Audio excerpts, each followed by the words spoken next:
Hello friends, welcome to our channel future online classes. दोस्तों, आज के इस वीडियो में हम बात करेंगे डीएलएड सेकेंड ईयर से जुड़े पेपर एसेट के इकाई 1 को हम लोग देखेंगे, जिसमें हम लोग को पढ़ना है लेखन क्षमता का विकास। तो आज हम लोग इस वीडियो में एसेट पेपर के इकाई 1 को अच्छे से देखेंगे, तो आप लोग वीडियो में बने रहे और वीडियो को ध्यान से देखें। तो सबसे पहले इसमें हम लोग बात करेंगे लेखन कौशल का अर्थ क्या होता है, उसके बारे में जानेंगे कि लेखन कौशल का अर्थ क्या होता है। तो लेखन कौशल का अर्थ है भाषा विशेष में स्वीकृत लिपि प्रतीकों के माध्यम से विचारों तथा भावों को अंकित करने की कुशलता से है। यानी कि जो आपका लेखन कौशल का अर्थ क्या होता है, भाषा विशेष में स्वीकृति प्रदान करना तथा लिपि प्रतीकों के माध्यम से अपने भावों तथा विचारों को क्या करना, दूसरे के सामने अंकित रूप से क्या करना, प्रस्तुत करना। यह आपका क्या होता है, लेखन कौशल का अर्थ होता है। लिखना भावों तथा विचारों की कलात्मक अभिव्यक्ति है। लिखना क्या है, अपनी भावों तथा विचारों को क्या करते हैं हम लोग कलात्मक रूप से लिखकर दूसरों के सामने क्या करते हैं, प्रस्तुत करते हैं। वह शब्दों को क्रम से लिपिबद्ध सुव्यवस्थित करने की कला है। भावों एवं विचारों की यह कलात्मक अभिव्यक्ति जब लिखित रूप में होती है तब उसे लेखन अथवा लिखित रचना कहते हैं। यानी कि जब हम लोग अपने भावों तथा विचारों को कलात्मक रूप से क्या करते हैं, लिख कर किसी के सामने प्रकट करते हैं, तो क्या कहलाता है, वह लेखन कहलाता है या फिर लेखन क्षमता कहलाता है। नेक्स्ट आपका पॉइंट है लेखन कौशल के उद्देश्य क्या होते हैं। क्या है पॉइंट, लेखन कौशल के उद्देश्य। तो इसका उद्देश्य पहला है वाक्य रचना के नियमों से परिचित कराना। दूसरा आपका है विचार तार्किक क्रम में प्रस्तुत करना। तीसरा आपका है अनुभवों का लेखन करना। चौथा आपका है छात्रों में साहित्य के प्रति आदर का भाव जागृत करना तथा अनुलेख प्रतिलेख एवं श्रुतिलेख में निपुण करना।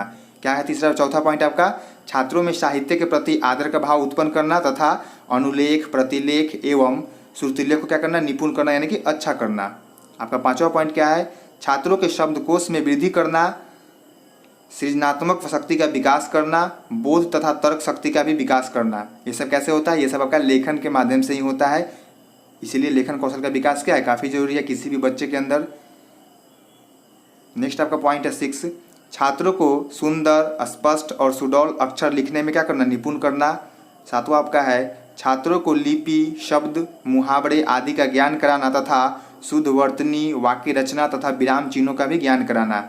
ये सब क्या है आपका लेखन कौशल के उद्देश्य है। नेक्स्ट आपका पॉइंट है भाषा विशेष में स्वीकृत लिपि प्रतीकों के माध्यम से विचारों तथा भावों को अंकित करने की भी कुशलता है। क्या है, भाषा विशेष में स्वीकृति प्रदान करना, लिपि प्रतीकों के माध्यम से विचारों तथा भाव क्या करना है, अंकित करने की जो कुशलता होती है वो सब कैसे होती है, वो सब आपका लेखन के माध्यम से ही होता है। नेक्स्ट आपका पॉइंट है लेखन कौशल की दक्षता विभिन्न स्तरों पर कैसे कैसे किया जा सकता है या फिर कैसे कैसे होता है। क्या है पॉइंट आपका, लेखन कौशल की दक्षता विभिन्न स्तरों पे। तो किसी भी कौशल में दक्षता पाना है तो उसके लिए अभ्यास काफ़ी महत्वपूर्ण है।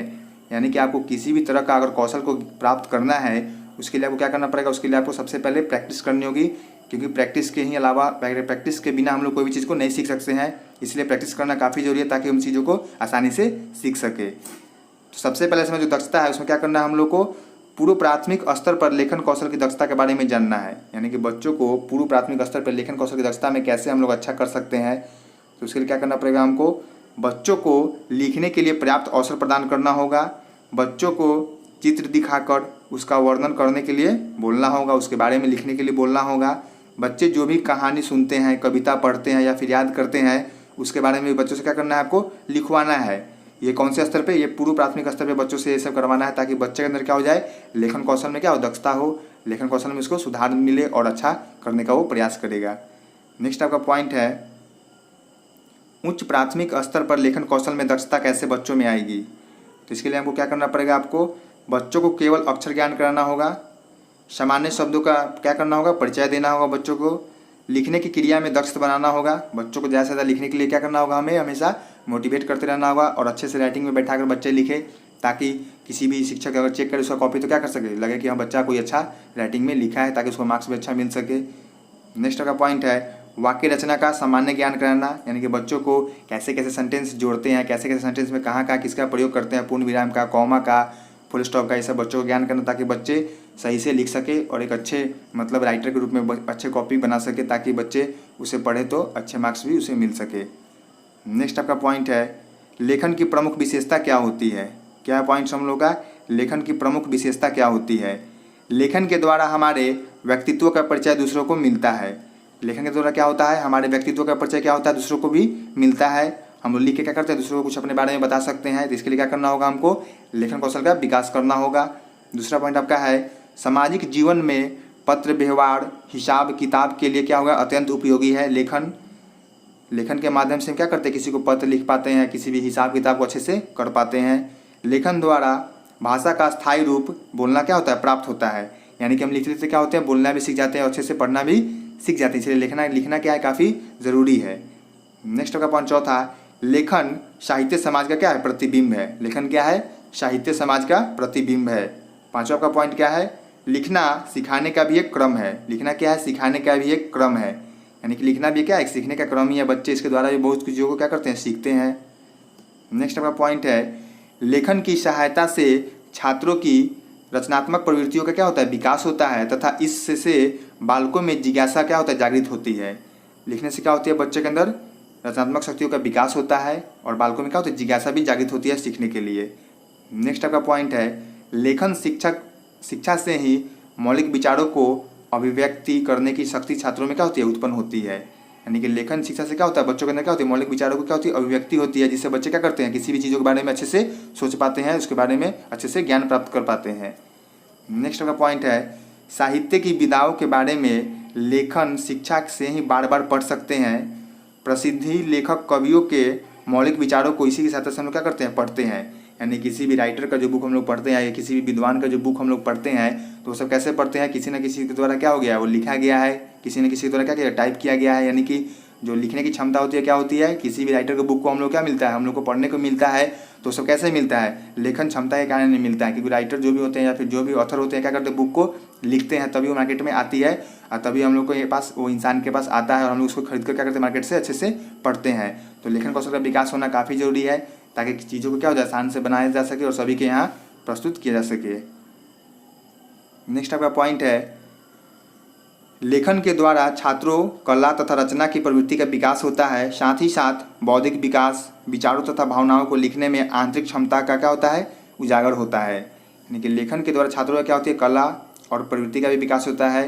साथ ही साथ बौद्धिक विकास भी होता है रचनात्मक से, और आपका क्या होता है, उसमें बच्चों के अंदर का जो भी क्षमता होती है उसका भी क्या होता है, सामने उजागर होती है। तो ये सब कैसे होता है, लेखन क्षमता के कारण ही होता है। नेक्स्ट आपका पॉइंट है बच्चों की लिखित अभिव्यक्ति के विकास में आने वाली समस्या। बच्चों की लिखित अभिव्यक्ति के विकास में आने वाली क्या क्या समस्याएं होती है उसके बारे में जानते हैं। तो आपका सबसे पहला जगह अभ्यास का अभाव। अगर बच्चे के अंदर अभ्यास कम है, किसके लिए, लिखने के लिए, तो बच्चा अच्छे से नहीं लिख पाएगा। शब्दों के बीच स्थान का अभाव। नेक्स्ट आपका हो जाएगा शिरोरेखा का उपेक्षा, यानी कि शिरोरेखा सही से नहीं दे पाते होंगे बच्चे। विराम चिन्ह का अभाव, अक्षरों का विकृत आकार, और आपका लास्ट क्या है, सुलेख, प्रतिलिपि एवं श्रुतिलोक का अभाव। तो ये सब क्या है, ये सब आपके बच्चे के जो होता है उसके लिखने की जो क्षमता होती है उसमें क्या होती है, ये सब आप बच्चों के बहुत सारी समस्याएं होती है। तो ये सब समस्याएं क्या है, आम बात है। तो बच्चों को एक शिक्षक के रूप में क्या करना है, ये सब चीज़ों को दूर करने का प्रयास करना है, बच्चों को सही से ये सब चीज़ों के बारे में जानकारी देना, ताकि बच्चे भी उसे सीख सके। नेक्स्ट आपका पॉइंट है लिखित अभिव्यक्ति के विकास में आने वाली समस्याओं का निराकरण या दूर करने का उपाय क्या है। बच्चे को लिखते समय बहुत सारी कठिनाइयों का सामना करना पड़ता है, तो उसे कैसे दूर करना है एक शिक्षक के रूप में। तो सबसे पहले इसमें क्या करना है, सही ढंग से लिखने में कौशल अभ्यास कराना है बच्चों को, ताकि बच्चे सही से लिख सके। शिरोरेखा का उचित ज्ञान देना है बच्चों को।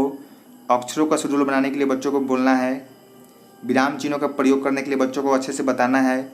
शब्दों के बीच अंतर का ज्ञान बच्चों को कराना है। और लास्ट आपका क्या है, अभ्यास की प्रक्रिया क्या करना है, बार बार करने को बच्चों को बोलना है। तो ये सब क्या है, ये सब करवाने से बच्चा क्या हो जाएगा, अच्छे से लिख पाएगा और उसके सारे जो समस्याएं लिखने के क्रम में आती है वो सब क्या हो जाएगा, आसानी से दूर हो जाएगा। तो ये सब काफ़ी जरूरी है बच्चों के लिए, ताकि बच्चे अच्छे से लिख सके। नेक्स्ट आपका पॉइंट है बच्चों को लिखना सिखाने में कौन सी बातों का ध्यान रखना चाहिए। यानी कि जब बच्चों को हम लिखने के लिए सिखा रहे हैं तो कौन सी बातों को ध्यान रखना है। तो सबसे पहले आपका है बैठने का ढंग सही होना चाहिए। आँखों से कागज़ की दूरी एक मतलब क्या होना चाहिए ना, लिमिट में होना चाहिए, ताकि बच्चे आसानी से उसे लिख सके। शिरोरेखा का ज्ञान बच्चों को होना चाहिए। लिपि प्रतीक का भी ज्ञान होना चाहिए, अक्षर क्या होना चाहिए, सुडौल होना चाहिए, निसंधार अच्छा होना चाहिए, दिखने में अच्छा लगे, और लास्ट क्या है, कलम पकड़ने की विधि क्या होनी चाहिए, सही होनी चाहिए, ताकि बच्चे अच्छे से लिख सके। तो ये सब सारी चीज़ों क्या करना है, बच्चों को बताना है, ताकि बच्चे उसको सही से ज्ञान मिले और उसे सही चीज़ों के बारे में लिखे। नेक्स्ट आपका है लेखन की चरणबद्ध प्रक्रिया तथा लेखन शिक्षण विधियाँ। क्या है आपका नेक्स्ट पॉइंट, लेखन की चरणबद्ध प्रक्रिया तथा लेखन शिक्षण विधियाँ। तो सबसे पहला का पॉइंट है लेखन की चरणबद्ध प्रक्रिया क्या होती है, तो वर्ण लेखन, उसके बाद आपका हो जाएगा वर्तनी का ज्ञान, फिर हो जाएगा आपका आत्म अभिव्यक्ति लेखन। नेक्स्ट आपका हो जाएगा पहले बालकों से सीधी रेखाएं ही खिंचवाई जाए, फिर तिरछी रेखा खिंचाई जाए, फिर चिन्हों का अभ्यास कराया जाए और उसके बाद आपका आकृति से अवगत कराया जाए। यानी कि इन सारी चरणबद्ध प्रक्रियाओं के दौरान उसके बाद क्या हो जाएगा, बच्चों सही से लिखने के लिए सीखेंगे। तो सबसे पहले क्या करना है, बच्चों से आपको सीधी लकीरें खिंचवाना है, नेक्स्ट आपका तिरछी लकीरें खिंचवाना है, उसके बाद गोलाकार खिंचवा सकते हैं, फिर आपका अर्ध गोलाकार खिंचवाइए। उसके बाद बच्चों को क्या करें, अक्षर का ज्ञान दीजिए ताकि बच्चे उसे आसानी से सीख सके, उसके बारे में जान सके। नेक्स्ट आपका हो जाएगा पॉइंट्स, लेखन शिक्षण की विधियाँ कौन कौन सी होती है। क्या है आपका पॉइंट्स, लेखन शिक्षण की विधियाँ। तो आपका पहला कौन सा है, रूपरेखानुकरण विधि। क्या है आपका पहला, रूपरेखानुकरण विधि। इस विधि के अनुसार छात्रों को अक्षरों का ज्ञान दिया जाता है। इसमें श्यामपट्ट या स्लेटों पर छात्रों को धुंधले और अस्पष्ट अक्षरों को लिख कर दिया जाता है, उनके ऊपर अनुकरण का अभ्यास दिया जाता है। यानी कि जो आपका रूपरेखानुकरण विधि है उसमें क्या होता है, छात्रों को अक्षरों का ज्ञान कराया जाता है। इसमें श्यामपट्ट या स्लेटों पर छात्रों को क्या करना है, धुंधले अक्षर में या फिर अस्पष्ट अक्षरों क्या करते हैं, लिख कर देते हैं, ताकि बच्चे उसे क्या कर सके, बार बार उस पर प्रैक्टिस कर सके, यानी उसका अनुकरण कर सके और लिख सके। यानी कि कोई छोटा बच्चा होता है उसे अगर हम लोग ABCD या फिर क ख अगर सिखाते हैं तो क्या करते हैं, स्लेट पे एक क लिख देते हैं और बच्चों को क्या बोलते हैं, इस पर बच्चों बार बार इस पर क्या करो, खुद से उस पर लिखो। यानी कि सेम जैसा लिखा है उसी पे क्या करो, बार बार आप क्या करो, क्या बोलते हैं उसे, आपका वो क्या होता है, मतलब बार बार उसको क्या करें, बच्चे उसको लिखे, खल्ली के सहायता से क्या करें, बार बार उसको लिखे ताकि बच्चे उसे आसानी से सीख सके। तो ये सब क्या है, ये सब आपका रूपरेखानुकरण विधि होता है। बच्चे देखकर क्या करते हैं, अनुकरण करके क्या करते हैं, सीखते हैं। जैसे आप बच्चों को अ आई क ख ये सब क्या करते हैं, बच्चों को सिखा सकते हैं। तो ये सब कैसे होगा, ये सब आपका रूपरेखानुकरण विधि के द्वारा ही होता है। नेक्स्ट आपका हो जाएगा स्वतंत्र अनुकरण विधि। नेक्स्ट क्या आपका है, स्वतंत्र अनुकरण विधि। चित्रों पुस्तकों में प्रत्येक अक्षर से प्रारंभ होने वाले किसी वस्तु का चित्र बनाया हुआ रहता है और उसके नीचे अक्षर लिखा हुआ रहता है। यानी कोई भी किताब में क्या होता है, बहुत सारे चित्र बनाया हुआ रहता है और चित्र के नीचे क्या होता है, उसके बारे में भी लिखा होता है। पुस्तक में लिखी हुई आकृति को पहचानने की आज्ञा छात्रों को दी जाती है। यानी बच्चों क्या करते हैं, हम लोग जो भी फिगर होती है, आकृति या जो भी फिगर होती है, क्या करते हैं, बच्चों उसे जानने का प्रयास करते हैं। उसके नीचे जो भी अक्षर होता है उसको क्या करते हैं, बच्चे पढ़ने का प्रयास करते हैं। साथ ही साथ उसी प्रकार स्वतंत्र तरीके से लिखने की प्रेरणा दी जाती है। यानी कि जो भी फिगर के नीचे जो भी लिखा रहता है, बच्चों क्या करते हैं, उसके बारे में बच्चों क्या करते हैं, बोलने कहते हैं कि आप लोग इसके बारे में लिखें, ताकि क्या हो जाए, अभी उसके बारे में आप सीख सके। नेक्स्ट आपका पॉइंट है मोंटेसरी विधि। इस पद्धति में आँख, कान और हाथ का प्रमुख स्थान दिया गया है। छात्र अक्षरों को प्रत्यक्ष स्पर्श करते हैं। हाथ के स्पर्श से छात्रों की अनुभूति होती है। छात्र अक्षरों की आकृति से परिचित होने के बाद उसे सरलता से लिख सकते हैं। यानी कि जो आपका मोंटेसरी विधि उसमें क्या है, आँख, कान और हाथ का क्या है, प्रमुख विशेषता है। इसमें बच्चे क्या करते हैं, अक्षरों को स्पर्श करते हैं, अक्षरों को क्या करते हैं, छूते हैं, अक्षरों के बारे में जानते हैं, फिर अक्षरों के बारे में क्या करते हैं, बच्चे लिखने का प्रयास करते हैं ताकि बच्चे सही से लिख सके। और इसमें कैसे होता है, ये सब बच्चों के जो भी इंद्रिय जनित गामक अवस्था होती है उसमें क्या होता है, बच्चे चीज़ों को क्या करते हैं, देखकर, छूकर या स्पर्श करके ही सीखने का प्रयास करते हैं। तो छोटे बच्चे अक्षरों को देखकर नहीं, या फिर बड़े बड़े जो भी चित्र होते हैं, फिगर को क्या करते हैं, बच्चे देखकर लिखने का प्रयास करते हैं। नेक्स्ट का पॉइंट है बच्चों के शुरुआती लेखन का विकास किस प्रकार होता है। बच्चों के अंदर शुरुआती लेखन का विकास किस प्रकार होता है, तो इसमें लिखा गया है अपने भाव तथा विचारों को लिखित भाषा के माध्यम से अभिव्यक्त करने की जो क्रिया होती है उसमें क्या करना है, बच्चों को निपुण करना है। और इसके लिए आवश्यक यह है कि उनके लेखन के आवश्यक तत्वों का विकास किया जाए। यह कार्य 1-2 दिन या 1-2 सप्ताह या 1-2 महीने में नहीं होगा। इसके लिए बच्चों क्या करना होगा, सतत प्रयास करने की आवश्यकता है। यानी कि लगातार इस पर काम करने की जरूरत है ताकि बच्चे सही से लिख सके। इसलिए बच्चों को ध्यान से काफ़ी दिनों तक क्या करना है, बच्चों को प्रैक्टिस करना है लिखने का, ताकि बच्चे का राइटिंग का जो अच्छा हो जाए और सही चीज़ों, सही मतलब मात्राओं का प्रयोग करके कोई भी चीज़ों के बारे में आसानी से लिख सके। आगे इसमें लिखा गया है बच्चों में शुरुआती लेखन का विकास 3 वर्ष की उम्र में आड़ी तिरछी रेखाओं द्वारा आरंभ होता है। तो बच्चों को जो शुरुआती लेखन का जो विकास होता है वो कब होती है? 3 वर्ष की उम्र में होती है। वो भी कैसे होती है? आड़ी तिरछी रेखाओं के द्वारा होता है। हर पल बच्चों को लिखने का अधिक से अधिक अवसर देना चाहिए, यानी कि बच्चों को ज़्यादा से ज़्यादा क्या करना, लिखने का अवसर देना है, ताकि बच्चे अपने मन की बातों को, अपने अंदर की जो भी क्षमता है उसको क्या कर सके, लिख कर सामने ला सके। बच्चों को लिखना सिखाने में 2 बातों का क्या करना है, महत्वपूर्ण ध्यान रखना है। पहला आपका क्या करना है, उनकी योग्यताओं, और दूसरा क्या, उनकी क्षमताओं का क्या करना है, सम्मान करना है। और ऐसे वातावरण बनाना जिससे बच्चा क्या कर सके, सीख सके। यानी कि बच्चा को लिखना आप सिखा रहे हैं तो आपको 2 बातों का क्या करना है, ध्यान में रखना है। पहला आपका कौन सा, योग्यताओं के बारे में, और दूसरा आपका बच्चों की क्षमताओं के बारे में, ताकि आप क्या कर सके, बच्चों का उसका सम्मान रखें और उसका ऐसा वातावरण आप बनाए ताकि बच्चे क्या कर सके, आसानी से सीख सके। नेक्स्ट आपका पॉइंट इसमें है, बच्चे शुरुआत में कोरे कागज़ की तरह होते हैं। उनमें लेखन का विकास अक्षरों, शब्दों और वाक्यों का उचित अभ्यास से संभव है। यानी कि जो बच्चे का तो शुरुआत में कैसे कोरे कागज़ की तरह होते हैं, जैसा हम लोग सिखाएंगे बच्चा वैसा ही सीखते हैं। तो बच्चों को सही सिखाना है, सही चीज़ों के बारे में ज्ञान करना है, ज्ञान देना है, ताकि बच्चे आसानी से उसे ग्रहण करे और सही चीज़ों के बारे में जान सके और उसका प्रयोग जीवन में कर सके। नेक्स्ट आपका पॉइंट है, अच्छे लेखन की विशेषता क्या क्या होती है। तो आपका इसमें पहला है, अच्छा लिखना अच्छे व्यक्तित्व को दर्शाता है। यानी अगर आप अच्छे से लिखते हैं तो क्या होता है, आपका अच्छा व्यक्तित्व को दर्शाता है। नेक्स्ट आपका है, सुंदर, स्पष्ट और आकर्षक लेखन सामने वाले को क्या करती है, प्रभावित करती है। अगर आप एग्जाम में बैठे हैं और अच्छे से लिख रहे हैं, सुंदर लिख रहे हैं, स्पष्ट लिख रहे हैं और आकर्षक लिख रहे हैं, तो क्या हो जाएगा, उससे जो कॉपी चेक करेगा क्या हो जाएगा, प्रभावित हो जाएगा, आपको मार्क्स भी अच्छा दे सकता है। तो जो आपका लेखन क्षमता का जो विकास है वो काफ़ी ज़रूरी है, ताकि आप किसी भी चीज़ों को क्या कर सके, आसानी से सामने किसी के सामने प्रस्तुत कर सके। नेक्स्ट आपका पॉइंट है, अच्छा लेखन शब्दकोश, व्याकरण और वाक्य रचना को क्या करती है, सरल बनाती है। जो अच्छा लेखन क्या होता है, शब्दकोश, व्याकरण और वाक्य रचना क्या करती है, सरल बनाती है, यानी कि सिंपल बनाती है। नेक्स्ट आपका पॉइंट है, अच्छा लेखन बच्चों के विचारों को क्या करती है, उजागर करती है। तो इससे क्या आपका अच्छे लेखन की क्या है, विशेषता है। नेक्स्ट आपका पॉइंट है, लिखते समय छात्र की लिखावट में अनेक दोष आ जाते हैं। क्या होता है, लिखते समय छात्र के लिखावट में क्या होता है, अनेक दोष आ जाते हैं। आप उनके दोषों को कैसे दूर करेंगे? तो सबसे पहले क्या करेंगे, आप दूर करने के लिए क्या करेंगे, स्वर संशोधन विधि द्वारा, यानी कि बच्चों को उच्चारण करवाकर उसके बारे में ज्ञान देकर, शुद्ध उच्चारण का अभ्यास कराकर, सुलेख के अभ्यास द्वारा, श्रुति लेख द्वारा, खेल विधि द्वारा, वर्ण लेखन द्वारा, अध्यापक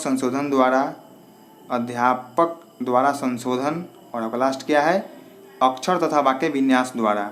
यानी कि आप इन सभी माध्यमों के से क्या कर सकते हैं, अगर बच्चों के सामने लिखते समय अगर समस्या आ रही है, लिखने की लिखावट में क्या हो रही है, प्रॉब्लम आ रही है, तो आप उसको क्या कर सकते हैं, दूर करने का प्रयास कर सकते हैं। उसके द्वारा आप इन सारी चीज़ों का क्या कर सकते हैं, प्रयोग कर सकते हैं, बच्चों को जो भी समस्या को क्या कर सकते हैं, दूर कर सकते हैं।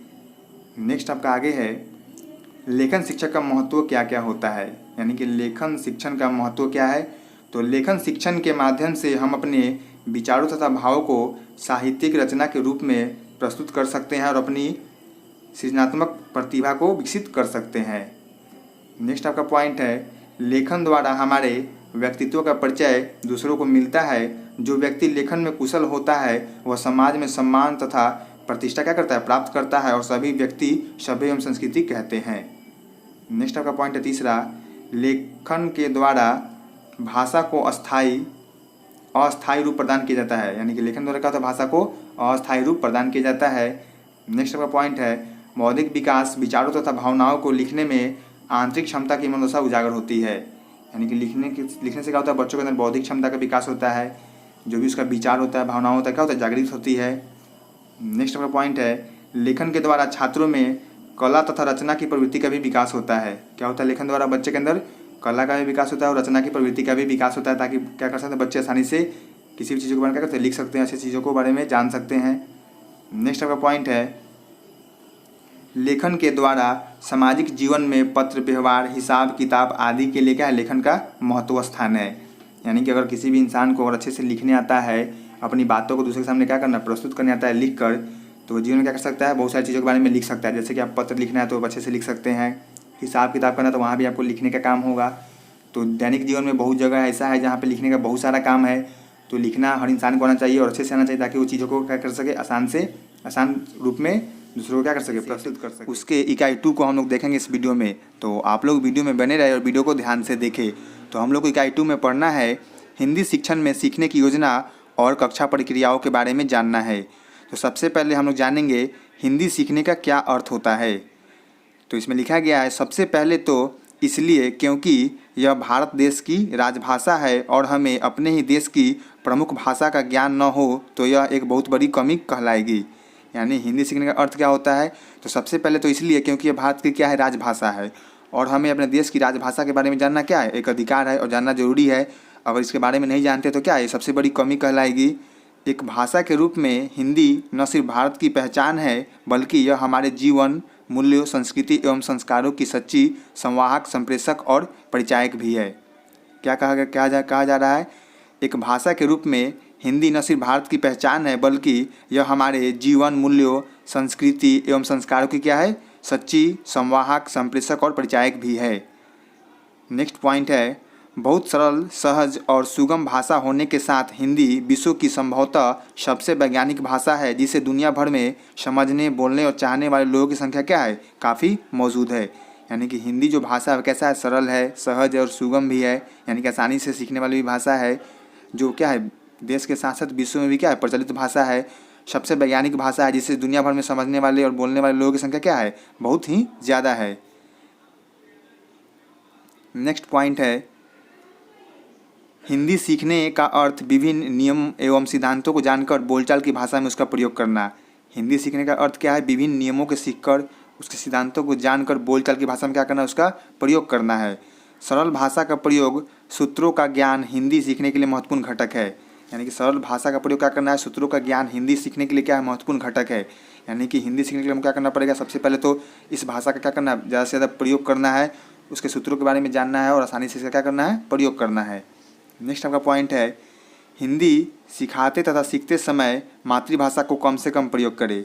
यानी कि अगर आप हिंदी सीख रहे हैं तो सबसे ज़्यादा क्या करें, मातृभाषा का प्रयोग नहीं करना है, आप हिंदी का ज़्यादा से ज़्यादा प्रयोग करें ताकि आप हिंदी आसानी से अच्छे से सीख सकें। हिंदी सीखने में कई प्रकार की बाधाएं उत्पन्न होती है परंतु उन सब बाधाओं को उचित ज्ञान के साथ पार किया जा सकता है।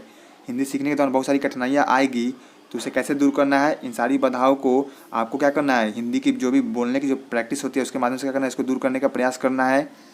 बच्चों को सबसे छोटे शब्दों को सिखाना चाहिए जिससे हिंदी सीखने में क्या हो, पकड़ मजबूत हो। यानी छोटे बच्चों को हिंदी सिखानी है तो क्या करनी है, सबसे पहले आपको छोटे छोटे शब्दों को सिखाना है ताकि बच्चे आसानी से सीख जाए, फिर धीरे धीरे उसे वाक्य के रूप में कन्वर्ट कर लेंगे और हिंदी क्या करेंगे, बोलना सीख जाएंगे। तो बच्चों को सिंपल से लेकर कहाँ ले जाना है, सिंपल से हार्ड की तरफ ले जाना है। हिंदी सिखाने के लिए बच्चों को पहले सरल भाषा का प्रयोग करना है, फिर धीरे धीरे उसको जैसे जैसे मतलब सीखते जाएगा वैसे वैसे उसे कठिन शब्दों का भी ज्ञान करवाना है। नेक्स्ट आपका पॉइंट है हिंदी शिक्षण के क्या गुण हैं। क्या पॉइंट्स आपका, हिंदी शिक्षण के क्या क्या गुण होते हैं। तो हिंदी क्या है, भाषा का अधिकार है, हिंदी साहित्य का ज्ञान, साहित्य में क्या है, रुचि है, सरल अभिव्यक्ति है, अनुकूलता है, अन्य विषयों का ज्ञान है और अपने कार्यों में आस्था है। यानी कि हिंदी शिक्षण के क्या गुण है, तो हिंदी शिक्षण में क्या क्या गुण है, हिंदी भाषा का क्या एक अधिकार है, सभी को अधिकार है हिंदी भाषा ग्रहण करने का। साहित्य में रुचि जिस भी इंसान को है वो क्या कर सकता है, हिंदी को अच्छे से सीख सकता है। सरल अभिव्यक्ति यानी कि सिंपल सा भाषा है, एक दूसरे से क्या करना, आदान प्रदान करने के लिए किसी भी बातों का। अनुकूलता होती है इसमें, यानी कोई भी इंसान क्या कर सकता है, जल्दी से हिंदी को अडेप्ट कर लेता है। अन्य विषयों का ज्ञान भी रखना है, साथ साथ हिंदी का भी रखना है और अपने कार्यों में क्या करना है, आस्था भी रखनी है, यानी किसी भी कार्य को क्या करना है, अच्छे ढंग से करना है। नेक्स्ट आपका पॉइंट है हिंदी शिक्षण को सीखने के लिए योजना किस प्रकार बनानी चाहिए। क्या पॉइंट्स आपका नेक्स्ट, हिंदी शिक्षण के सीखने के लिए योजना किस प्रकार बनानी चाहिए। तो योजना बनाने के लिए सबसे पहले क्या करना है, आपको अवधारणा क्षेत्र का निर्माण करना है, फिर आपका पाठ का नाम, किसको पढ़ाना है या सिखाना है, जो पढ़ाया गया है उसकी जांच करना है, कैसे पढ़ाएंगे या सिखाएंगे, लर्निंग इंडिकेटर का प्रयोग करना है, टीएलएम का प्रयोग करना है, पेडागॉजिकल प्रक्रिया होती है वो भी लिखना है, गतिविधियाँ भी कराना है आपको और पाठ का प्रस्तावना भी करना है और लास्ट में क्या है, विधि का प्रयोग भी करना है और आपका लास्ट में स्व मूल्यांकन भी करना है। तो ये सब क्या है, सब आपके सीखने की योजना जो बनाते हैं हम लोग उसमें ये सब प्रक्रिया होती है। तो हिंदी शिक्षण में भी ये भी प्रक्रिया क्या होगी, लागू होगी। यानी कि हिंदी शिक्षण की अगर आप योजना बना रहे हैं तो आप भी ये सारी चीज़ों को क्या करेंगे, उसमें सम्मिलित करेंगे। नेक्स्ट आपका पॉइंट है हिंदी शिक्षण का सिद्धांत क्या क्या होता है। तो हिंदी शिक्षण के से संबंधित सिद्धांत निम्नलिखित है, जिसमें पहला आपका क्या है, अभिप्रेरणा या रुचि का सिद्धांत। यानी कि बच्चों में क्या करना है, मोटिवेशन लाना है हिंदी सीखने के लिए, उसकी रुचि को क्या करना है, जागृत करना है। नेक्स्ट आपको क्या है, क्रियाशीलता का सिद्धांत, यानी कि बच्चों को करके सीखने के लिए प्रेरित करना है। नेक्स्ट आपको क्या है, अभ्यास का सिद्धांत, यानी कि बच्चों को ज़्यादा से ज़्यादा क्या करना है, अभ्यास करवाना है ताकि हिंदी वो आसानी से सीख सके। समन्वय का सिद्धांत, यानी कि थ्योरी ऑफ कोऑर्डिनेशन, यानी कि एक दूसरे सब्जेक्ट से क्या करना है, इसको कोरिलेट करना है ताकि बच्चे आसानी से इसको सीख सके। नेक्स्ट आपका है पाँचवा, व्यक्तिगत विभिन्नता का सिद्धांत, यानी कि एक बच्चे दूसरे बच्चे से क्या होते हैं, भिन्न होते हैं, सही में सीखने की क्षमता अलग अलग होती है, तो वैसे बच्चों को भी एक साथ क्या करना है, जोड़ने का प्रयास करना है ताकि बच्चे दोनों क्या हो सके, एक जैसा हो सके। नेक्स्ट आपका पॉइंट है क्रम का सिद्धांत, यानी कि बच्चों को क्या करना है, अगर हिंदी भाषा सिखानी है तो एक क्रम में सिखानी है, जैसे कि सुबोपली होती है, सुनना, बोलना, पढ़ना, लिखना, तो बच्चों को इसी क्रम में क्या करना है, भाषा को ज्ञान देना है। नेक्स्ट आपका है अनुकरण का सिद्धांत, यानी कि बच्चे क्या करते हैं, एक दूसरे से क्या करते हैं, देखकर या अनुकरण करके सीखते हैं। और आठवां क्या है, शिक्षण सूत्रों का सिद्धांत, यानी कि बच्चे क्या करते हैं, जो भी शिक्षक पढ़ाते हैं क्लास में, जो भी शिक्षण सूत्रों का प्रयोग करते हैं बच्चे उसे भी सीखते हैं और हिंदी भाषा में उसका प्रयोग करते हैं और अपना हिंदी को भी सुधारने का प्रयास करते हैं। नेक्स्ट आपका पॉइंट है हिंदी शिक्षण के सूत्र क्या क्या होते हैं। क्या पॉइंट्स आपका, हिंदी शिक्षण के सूत्र, तो आपका पहला इसमें है सरल से कठिन की ओर, ज्ञात से अज्ञात की ओर, मूर्त से अमूर्त की ओर, विशिष्ट से सामान्य की ओर, स्थूल से सूक्ष्म की ओर, आगमन से निगमन की ओर और विश्लेषण से संश्लेषण की ओर। तो इन सारी माध्यमों से हम क्या कर सकते हैं, बच्चों को हिंदी को आसानी से सिखा सकते हैं। सरल से कठिन की ओर जाएंगे, ज्ञात से अज्ञात की ओर जाएंगे, मूर्त से अमूर्त की ओर जाएंगे, विशिष्ट से सामान्य की ओर जाएंगे, स्थूल से सूक्ष्म की ओर जाएंगे और आगमन से निगमन की ओर जाएंगे और विश्लेषण से संश्लेषण की ओर जाएंगे। इन सारी माध्यमों के द्वारा हम लोग क्या कर सकते हैं, बच्चों को हिंदी की ज्ञान दे सकते हैं, जिससे बच्चे आसानी से हिंदी को सीख लेंगे। नेक्स्ट आपका पॉइंट है सीखने की योजना से आप क्या समझते हैं, इसकी आवश्यकता और महत्व पर प्रकाश डालें। क्या है आपका पॉइंट्स, सीखने की योजना से आप क्या समझते हैं, इसकी आवश्यकता और महत्व पर प्रकाश डालें। तो सबसे पहले हम जानते हैं कि सीखने की योजना क्या होती है, यानी कि लर्निंग प्लान क्या होती है, सीखने की योजना। तो सीखने की योजना के माध्यम से एक अध्यापक अपने कार्यों को सुसंगठित और क्रमबद्ध रूप से संपादित करता है। जो आपका सीखने की योजना होती है क्या होती है, एक प्रकार का एक ऐसा माध्यम है जिसके द्वारा क्या करते हैं, अध्यापक अपने कार्य को संगठित रूप से इकट्ठा करते हैं और क्रमबद्ध रूप से सजाकर बच्चों को ज्ञान देने का प्रयास करते हैं और अपनी कमियों को, और शिक्षक क्या करते हैं, अपनी कमियों को भी इसके माध्यम से जानते हैं, कहाँ पे क्या कमी रह गई उसको भी आगे से सुधार करने का प्रयास करते हैं। तो सीखने की योजना बनाना काफ़ी जरूरी है शिक्षक के रूप में। नेक्स्ट आपका पॉइंट है सीखने की योजना किसी पाठ अथवा पाठशाला के शिक्षण हेतु शिक्षण के पूर्व बनाई गई लिखित योजना है। योजना कई अर्थों में महत्वपूर्ण है क्योंकि यह कक्षा में शिक्षण अधिगम को एक मानचित्र निर्धारित करता है। यानी जो सीखने की योजना होती है क्या होती है, किसी भी पाठ के ऊपर बनाते हैं हम लोग और उससे क्या करते हैं, उसमें सबसे पहले क्या करते हैं, एक लिखित योजना है जिसमें हम लोग सारी चीज़ों को लिखते हैं, बच्चों का पूर्व ज्ञान लेते हैं, फिर आपका पाठ प्रस्तावना करते हैं, उसके बाद क्या करते हैं, पाठ प्रस्तुतिकरण करते हैं। नेक्स्ट आपका क्या होता है, सारांश निकालते हैं, उसके बाद बच्चों को मूल्यांकन प्रश्न के माध्यम से पूछते हैं और लास्ट में इसका होमवर्क देकर बच्चों क्या करते हैं, क्लास को क्लोज करते हैं। तो इन सारी प्रक्रिया कैसे होती है, सब प्रक्रिया सारी क्या होती है, सीखने की योजना में होती है। तो एक शिक्षक के रूप में सीखने की योजना बनाना क्या है, काफ़ी जरूरी है। इससे क्या होता है, शिक्षक को क्या मिलता है, एक मानचित्र निर्धारण मतलब मिलता है ताकि शिक्षक को भी पता चले कि हम कौन से मतलब पाठ में बच्चों को पढ़ा रहे हैं, जो बच्चे आसानी से सीख रहे हैं कि नहीं सीख रहे हैं। और ये शिक्षक के लिए ज़रूरी है और साथ साथ स्टूडेंट के लिए भी ज़रूरी है, क्योंकि बच्चे के नॉलेज का भी टेस्ट होता है कि वो बच्चा कितना जानता है। बच्चे भी इससे बहुत कुछ सीखते हैं, उन्हें भी अपने क्रम के अनुसार सीखने का मौका मिलता है। तो ये सब कहाँ होता है, सीखने की योजना में ये सब होता है। तो इन सारी चीज़ों को ध्यान देना है शिक्षक के रूप में ताकि बच्चे आसानी से सीख सके। पाठ को सिंपल वे में क्या करना है, बच्चों के सामने प्रस्तुत करना है और इसके लिए सीखने की योजना बनाना काफ़ी ज़रूरी है, क्योंकि इसके माध्यम से हमें पता चलता है कि हम लोगों को कितना पढ़ाना है और मतलब कैसे पढ़ाना है और कौन सी विधि का प्रयोग करना है और कौन से मतलब चीज़ों को आसान से आसान बनाकर बच्चों को प्रस्तुत करना है ताकि बच्चे आसानी से सीख सके। तो ये सब कैसे होता है, ये सब आपको सीखने की योजना बनाने के दौरान ही आपको बहुत सारी चीज़ों के बारे में जानकारी मिलेगी, तभी जाकर बच्चों को हम लोग आसानी से सिखा सकते हैं। नेक्स्ट आपका पॉइंट है सीखने की योजना में शामिल महत्वपूर्ण बिंदु, यानी कौन कौन सी बिंदु शामिल होती है सीखने की योजना में। आपका पहला हो गया पाठ का चयन, शैक्षिक उद्देश्यों का निर्धारण, वर्ग व्यवस्था, योजना, पाठ प्रस्तावना, पाठ प्रस्तुतिकरण, सारांश, मूल्यांकन प्रश्न, वर्ग कार्य, गृह कार्य। और आपका आगे क्या है, शिक्षण विधियों का प्रयोग। क्या है आपका, शिक्षण विधियों का प्रयोग, शिक्षण सहायक सामग्री और लास्ट में क्या आपका स्व मूल्यांकन। तो इन सारी चीज़ों को ध्यान रखते हुए हम लोग क्या बनाते हैं, सीखने की योजना बनाते हैं, जिसमें सबसे पहले क्या करते हैं, पाठ का चयन करते हैं, फिर उसका शैक्षिक उद्देश्य लिखते हैं, फिर वर्ग व्यवस्था लिखते हैं, योजना लिखते हैं। नेक्स्ट आपका पाठ प्रस्तावना होता है, फिर उसके बाद क्या होता है, पाठ प्रस्तुतिकरण होता है, फिर आगे उस पाठ का क्या लिखते हैं, सारांश लिखते हैं। फिर आपका मूल्यांकन प्रश्न होता है, उसके बाद वर्ग कार्य, उसके बाद गृह कार्य देकर क्या करते हैं, क्लास को क्लोज करते हैं। उसी में हम शिक्षण विधियों का भी प्रयोग करते हैं, कौन सी विधि के द्वारा बच्चों को पढ़ाएं, कौन सा TLM का प्रयोग किए पाठ के मतलब अनुसार। और आपका लास्ट में क्या करते हैं, खुद का हम लोग स्वमूल्यांकन करते हैं कि हम लोगों ने क्या सीखा, बच्चे कितना सीखे कि नहीं सीखे, हमारी क्या त्रुटि रह गई। तो ये सब कैसे होता है, स्वमूल्यांकन के द्वारा होता है। तो ये सब कहाँ पे शामिल होती है, ये सब आपके सीखने की योजना में शामिल होती है। नेक्स्ट आपका पॉइंट है पाठ योजना, सीखने की योजना की आवश्यकता, यानी कि जो आपका सीखने की योजना, तो उसे क्या आवश्यकता है या फिर क्या आवश्यकता है वो सब जानेंगे हम लोग।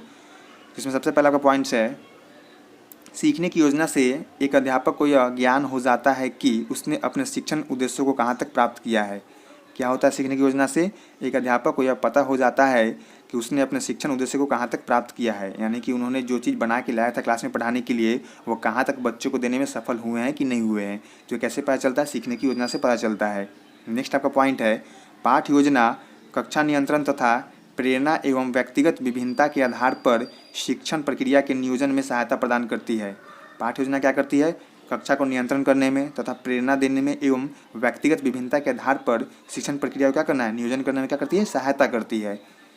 नेक्स्ट आपका पॉइंट है तीसरा, सीखने की योजना एक अध्यापक को अपने उद्देश्य से भटकने से तथा समय की बर्बादी से भी बचाता है। जो आपका सीखने की योजना होती है क्या करता है, अध्यापक को शिक्षण उद्देश्य से भटकने से भी बचाता है और साथ ही साथ क्या करता है, समय की बर्बादी से भी बचाता है। यानी शिक्षक योजना बनाकर अगर आए हैं तो क्लास में क्या करेंगे, उसी के अनुसार पढ़ाएंगे तो क्या हो जाएगा, समय बर्बाद नहीं होगा और बच्चों को ज्ञान भी आसानी से मिलेगा सही तरीक़ा से। तो ये काफ़ी ज़रूरी है सीखने की योजना बनाने के लिए। नेक्स्ट आपका पॉइंट है सीखने की योजना का महत्व क्या है। तो आपका पहला पॉइंट है उपयुक्त वातावरण होना चाहिए, पूर्व ज्ञान पर आधारित होना चाहिए, मनोवैज्ञानिक सिद्धांत का प्रयोग होना चाहिए, शिक्षण कौशल का विकास होना चाहिए, कक्षा में अनुशासन होनी चाहिए, क्रियाओं को निश्चित होना चाहिए और आत्मविश्वास के साथ क्या होना चाहिए, शिक्षण होनी चाहिए। तो ये सब क्या है, ये सब महत्व है सीखने की योजना में। इन सारी चीज़ों को ध्यान में रखकर ही क्या करना है, बच्चों को क्लास लेना है, शिक्षण सीखने की योजना बनाकर ही लेना है ताकि बच्चों को आसानी से ज्ञान मिल सके और सही तरीक़ा से मिल सके ताकि बच्चे आसानी से चीज़ों को सीख सके। नेक्स्ट आपका पॉइंट है सीखने की योजना में चुनौतियाँ क्या क्या आती है। क्या पॉइंट्स आपका, सीखने की योजना में चुनौतियाँ। तो आपका पहला हो जाएगा उद्देश्य की स्पष्टता, विषय का ज्ञान, पूर्व ज्ञान की स्पष्टता, कक्षा स्तर का ज्ञान, लचीलापन, सहायक सामग्री का ज्ञान और स्वमूल्यांकन करना। यानी कि सीखने की जो योजना होती है उसमें बहुत सारी चुनौतियाँ होती है। सबसे पहले किसी भी पाठ का हम चयन करते हैं तो उसको उद्देश्य की स्पष्टता करने में चुनौतियाँ आती है। फिर उसके बाद विषय का ज्ञान होना चाहिए, यानी कि जो भी टॉपिक हम सेलेक्ट किए हैं उसका ज्ञान होना चाहिए शिक्षक के रूप में। पूर्व ज्ञान की स्पष्टता करना है बच्चों के सामने। फिर कक्षा का स्तर का ज्ञान भी लेना है, यानी कि प्रश्न के माध्यम से बच्चों का प्रीवियस नॉलेज क्या करना है, टेस्ट करना है। फिर उसमें क्या होना है, लचीलापन भी होना चाहिए, सहायक सामग्री का ज्ञान होना चाहिए, कौन से सहायक सामग्री का प्रयोग करना है उसे पढ़ाने के लिए, और लास्ट में क्या करना है, आपका स्वमूल्यांकन भी करना है। तो ये भी क्या है, सब आपकी चुनौतियाँ हो गई। इन सारी चुनौतियों के माध्यम अगर आप पा रहे हैं तो आपकी क्या हो रहा है, सीखने की योजना क्या हो रही है, सफल हो रही है, वरना आप असफल हो जा रहे हैं। नेक्स्ट आपका पॉइंट है रचनात्मक शिक्षण उपागम। क्या है आपका पॉइंट्स, रचनात्मक शिक्षण उपागम क्या होती है। तो रचनात्मक शिक्षण की एक ऐसी रणनीति है जिसमें विद्यार्थी के पूर्व ज्ञान, आस्थाओं और कौशल का इस्तेमाल किया जाता है। रचनात्मकता शिक्षण की एक ऐसी स्थिति है या रणनीति है जिसमें विद्यार्थी के पूर्व ज्ञान, आस्थाओं और कौशल का इस्तेमाल किया जाता है। इसमें क्या होता है, बच्चों का हम लोग प्रीवियस टेस्ट लेते हैं या फिर उसके बाद उसके आस्थाओं के बारे में जानते हैं, उसके कौशल के बारे में क्या करते हैं, ज्ञान को प्राप्त करते हैं। तो ये सब कैसे होता है, रचनात्मक शिक्षण उपागम के द्वारा ही होता है। रचनात्मक रणनीति के माध्यम से विद्यार्थी अपने पूर्व ज्ञान और सूचना के आधार पर नई किस्म की समझ विकसित करता है। क्या होता है, रचनात्मक जो रणनीति के माध्यम से क्या करते हैं, बच्चे अपने पूर्व ज्ञान और सूचना के आधार पर नई किस्म के ज्ञान को क्या करते हैं, विकसित करने का प्रयास करते हैं। नेक्स्ट आपका पॉइंट है रचनात्मक शिक्षण उपागम कैसा होता है, बाल केंद्रित होता है। जो आपका रचनात्मक शिक्षण उपागम होता है कैसा होता है, बाल केंद्रित होता है। रचनात्मक शिक्षण उपागम में शिक्षक की भूमिका सुगमकर्ता के रूप में होती है। जो आपका रचनात्मक शिक्षण उपागम होती है क्या होता है, उसमें शिक्षक की भूमिका क्या होती है, एक सुगमकर्ता की होती है, सिर्फ एक रास्ता दिखाने के लिए उसमें होती है। बाकी सारे कार्य कौन करते हैं, एक विद्यार्थी करता है। विद्यार्थी खुद से करते हैं, खुद से करके सीखने का प्रयास करते हैं, खुद अपना क्रिएटिविटी का प्रयोग करते हैं। तो ये सब करने के लिए क्या होता है, शिक्षक क्या करता है, उसको बस रास्ता दिखाने का काम करता है। रचनात्मक शिक्षण में लोकतांत्रिक वातावरण होता है। जो आपका रचनात्मक शिक्षण होता है उसमें क्या होता है, बच्चों को लोकतंत्र की तरफ फ्री मिलता है ताकि बच्चे आसानी से किसी भी कार्य को करे, किसी भी तरह का उन पर कोई दबाव ना हो, अपने हिसाब से अपने मन के अनुसार क्या करे, कार्य को करे ताकि वो जल्दी सीख सके। नेक्स्ट आपका पॉइंट है रचनात्मक शिक्षण से बच्चों को सीखने के लिए प्रेरणा मिलता है। जो आपका रचनात्मक शिक्षण से क्या होता है, बच्चों को सीखने के लिए क्या मिलता है, प्रेरणा मिलता है। यानी कि बच्चे खुद से करते हैं, खुद से सीखते हैं, तो बच्चे आसानी से सीख लेते हैं और ज़्यादा दिन तक उसे क्या करते हैं, हमेशा अपने माइंड में रखते हैं। तो ये सब काफ़ी ज़रूरी है बच्चों को फ्री देना, ताकि बच्चे आसानी से सीख सके किसी भी चीज़ों को। हिंदी का शिक्षण शास्त्र के इकाई 3 को हम लोग देखेंगे, तो आप लोग वीडियो में बने रहे, वीडियो को ध्यान से देखें। तो इकाई 3 में हम लोग को पढ़ना है हिंदी का व्यवहारिक व्याकरण और वर्तनी के बारे में जानना है। तो हम लोग इसके सारे पॉइंट्स को देखेंगे, तो आप लोग वीडियो में बने रहे। तो सबसे पहले हम लोग बात करेंगे भाषा के ऊपर कि भाषा क्या होती है। तो भाषा वह साधन है जिसके द्वारा मनुष्य बोलकर, सुनकर, लिखकर एवं पढ़कर अपने मन के भावों या विचारों का आदान प्रदान करता है। भाषा क्या है, भाषा एक प्रकार का साधन है, एक प्रकार का माध्यम है जिसके द्वारा मनुष्य बोलकर, सुनकर, लिखकर या पढ़कर अपने मन के भाव या विचारों का क्या करता है, आदान प्रदान करता है। या दूसरे शब्दों में कहा जाए तो जिसके द्वारा हम अपने भावों को लिखित अथवा कथित रूप से दूसरों को समझा सके और दूसरों के भावों को समझ सके, उसे क्या कहते हैं, भाषा कहते हैं। यानी कि दूसरे शब्दों में भाषा क्या होता है, अगर हम अपने मन के भावों को लिखित रूप से या कथित रूप से क्या कर सकते हैं, दूसरों को समझा सकते हैं या दूसरे के भावों को अगर समझ सकते हैं, तो क्या कहलाएगा, आपका भाषा कहलाएगा। या दूसरे शब्दों में एक और बार कहा जाए तो सार्थक शब्दों के समूह या संकेत को भाषा कहते हैं। यानी कि सार्थक शब्दों के समूह या संकेत को क्या कहते हैं, भाषा कहते हैं। तो भाषा के परिभाषा में आप ये तीनों में से कोई एक लिख सकते हैं, तीनों सही है। नेक्स्ट हम लोग जानेंगे भाषा की प्रकृति क्या होती है। नेक्स्ट क्या पॉइंट है हम लोग का, भाषा की प्रकृति क्या होती है। भाषा क्या है, एक सामाजिक संपत्ति है। दूसरा पॉइंट आपका है भाषा परंपरागत वस्तु है। तीसरा पॉइंट आपका क्या है, भाषा अर्जित संपत्ति है, यानी कि भाषा हम लोग क्या करते हैं, अर्जित करते हैं। नेक्स्ट आपका पॉइंट क्या है, भाषा परिवर्तनशील होती है। भाषा क्या होती है, परिवर्तनशील होती है, मतलब डिस्टेंस के हिसाब से भाषा में क्या होती है, परिवर्तन देखने को मिलता है। नेक्स्ट आपका पॉइंट है भाषा अनुकरण से उपलब्ध की जाती है। भाषा कैसे होती है, अनुकरण के द्वारा ही क्या करते हैं, हम लोग सीखते हैं या फिर उपलब्ध की जाती है। भाषा मानव जाति से पोषित होती है, यानी कि मानव जाति के द्वारा ही भाषा का क्या होता है, उद्गम होता है और इससे इंसान क्या करते हैं, इस भाषा को सीखते हैं, दूसरी भाषा को भी सीखते हैं। भाषा भाव संप्रेषण का सर्वोत्तम साधन है। भाषा पैतृक संपत्ति नहीं है, अपितु क्या है, सर्वाधिक संपत्ति है। भाषा जटिलता से सरलता की ओर चलती है। भाषा कैसे चलती है, जटिलता से सरलता की ओर चलती है। नेक्स्ट आपका पॉइंट है भाषा स्थूल से सूक्ष्म की ओर बढ़ती है। तो ये सब क्या है, ये सब आपके भाषा की क्या है, प्रकृति है, यानी कि भाषा की क्या क्या नेचर होती है। आप इन सारी पॉइंट्स को उसमें लिख सकते हैं। नेक्स्ट आपका पॉइंट है इसी में भाषा की प्रकृति में भाषा का अंतिम स्वरूप नहीं होता है, यानी कि भाषा का क्या नहीं होता है, अंतिम स्वरूप नहीं होता है। भाषा भौगोलिक रूप से स्थानीयकृत होती है। भाषा क्या होती है, भौगोलिक रूप से स्थानीयकृत होती है, यानी कि स्थानीय भाषा ज़्यादा से ज़्यादा देखने को मिलता है। प्रत्येक भाषा का स्वतंत्र ढांचा होता है। क्या होता है, प्रत्येक भाषा का स्वतंत्र ढांचा होता है, यानी कि अपना अपना एक स्ट्रक्चर होता है। नेक्स्ट आपका पॉइंट है भाषा सर्वव्यापक है, यानी कि भाषा क्या होता है, सभी जगह मतलब बोले जाते हैं, पाए जाते हैं। तो ये सब आपके भाषा की प्रकृति हो गई। तो एग्जाम में अगर प्रश्न आता है कि भाषा की प्रकृति को लिखे, तो आप लोग इन सारी पॉइंट्स में से सभी को लिख सकते हैं, जो भी आपको याद हो वो लिख सकते हैं। नेक्स्ट आपका पॉइंट है वर्ण किसे कहते हैं। क्या है हम लोग का पॉइंट्स, वर्ण किसे कहते हैं। तो भाषा की सबसे छोटी इकाई जिसके खंड या टुकड़े नहीं किए जा सकते वर्ण कहलाते हैं। वर्ण क्या, वर्ण किसे कहते हैं, तो भाषा की सबसे छोटी इकाई जिसके खंड या टुकड़े नहीं किए जा सकते वर्ण कहलाते हैं। या दूसरे शब्दों में कहा जाए तो अपने विचारों को प्रकट करने के लिए जिस छोटी से छोटी इकाई का प्रयोग करते हैं वह इकाई क्या कहलाता है, वर्ण कहलाता है। यानी कि अपने विचारों को प्रकट करने के लिए जिस छोटी से छोटी इकाई का हम लोग प्रयोग करते हैं वह क्या कहलाता है, वो आपका वर्ण कहलाता है। जैसे एग्जाम्पल में देख सकते हैं अ, ई, उ, ए, मतलब कुछ भी आदि, मतलब अ, आई में हो जो भी हो सकता है उसको क्या हो गया, आपका वर्ण हो गया। नेक्स्ट आपका पॉइंट है शब्द किसे कहते हैं। क्या आपका पॉइंट नेक्स्ट, शब्द किसे कहते हैं। तो दो या दो से अधिक वर्णमाला के ऐसे वर्ण जो आपस में मिलकर एक नए स्वतंत्र सार्थक ध्वनि की उत्पत्ति करते हैं, ऐसे वर्णों के मेल को शब्द कहा जाता है। यानी कि दो या दो से अधिक वर्णमाला के ऐसे वर्ण जो आपस में मिलकर एक नए स्वतंत्र सार्थक ध्वनि की उत्पत्ति करते हैं, ऐसे वर्णों को हम लोग क्या कहते हैं, शब्द कहते हैं। दूसरे शब्दों में कहा जाए तो दो या दो से अधिक वर्णों के मेल से बनी सार्थक ध्वनि को क्या कहते हैं, शब्द कहते हैं। यानी कि दो या दो से अधिक वर्णों के मेल से बनी सार्थक ध्वनि को शब्द कहते हैं। ये आपके शब्द की परिभाषा हो गया। नेक्स्ट आपका पॉइंट है शब्दों के भेद। तो शब्दों को भेद होता है 3 आधार पे होता है। आपका पहला हो गया रचना या व्युत्पत्ति के आधार पे, दूसरा हो गया आपका अर्थ के आधार पे, और तीसरा क्या हो गया आपका उत्पत्ति के आधार पे। तो आगे हम लोग देखते हैं एक एक करके। तो सबसे पहले हम बात करेंगे रचना के आधार पे शब्द के कितने भेद होते हैं, 3 भेद होते हैं, यौगिक शब्द, रूढ़ शब्द और आपका लास्ट क्या होता है योगरूढ़ शब्द। कितने होते हैं रचना के आधार पे, 3 होते हैं। तो एक एक करके देखते हैं। सबसे पहले जानते हैं कि यौगिक शब्द क्या होता है। तो यौगिक शब्द 2 या 2 से अधिक सार्थक शब्दों के मेल से बने होते हैं। यौगिक शब्द कैसे बने होते हैं, 2 या 2 से अधिक सार्थक शब्दों के मेल से बने होते हैं। यौगिक शब्द जिन शब्दों से मिलकर बने होते हैं उन शब्दों को विभाजित करने पर भी उनके अर्थ अलग अलग होते हैं।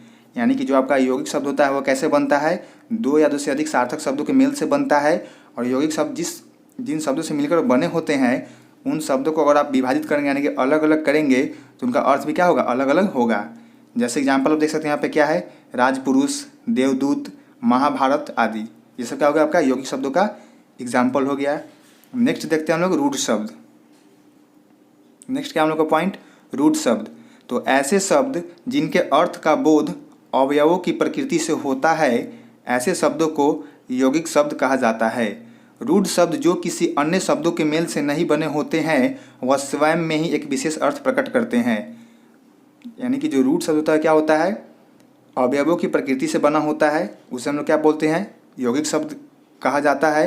रूढ़ शब्द जो किसी अन्य शब्दों के मेल से नहीं बने होते हैं, यानी जो आपका रूढ़ शब्द होता है वो क्या होता है, किसी अन्य शब्दों के मेल से नहीं बना होता है, वह स्वयं में एक विशेष अर्थ प्रकट करता है।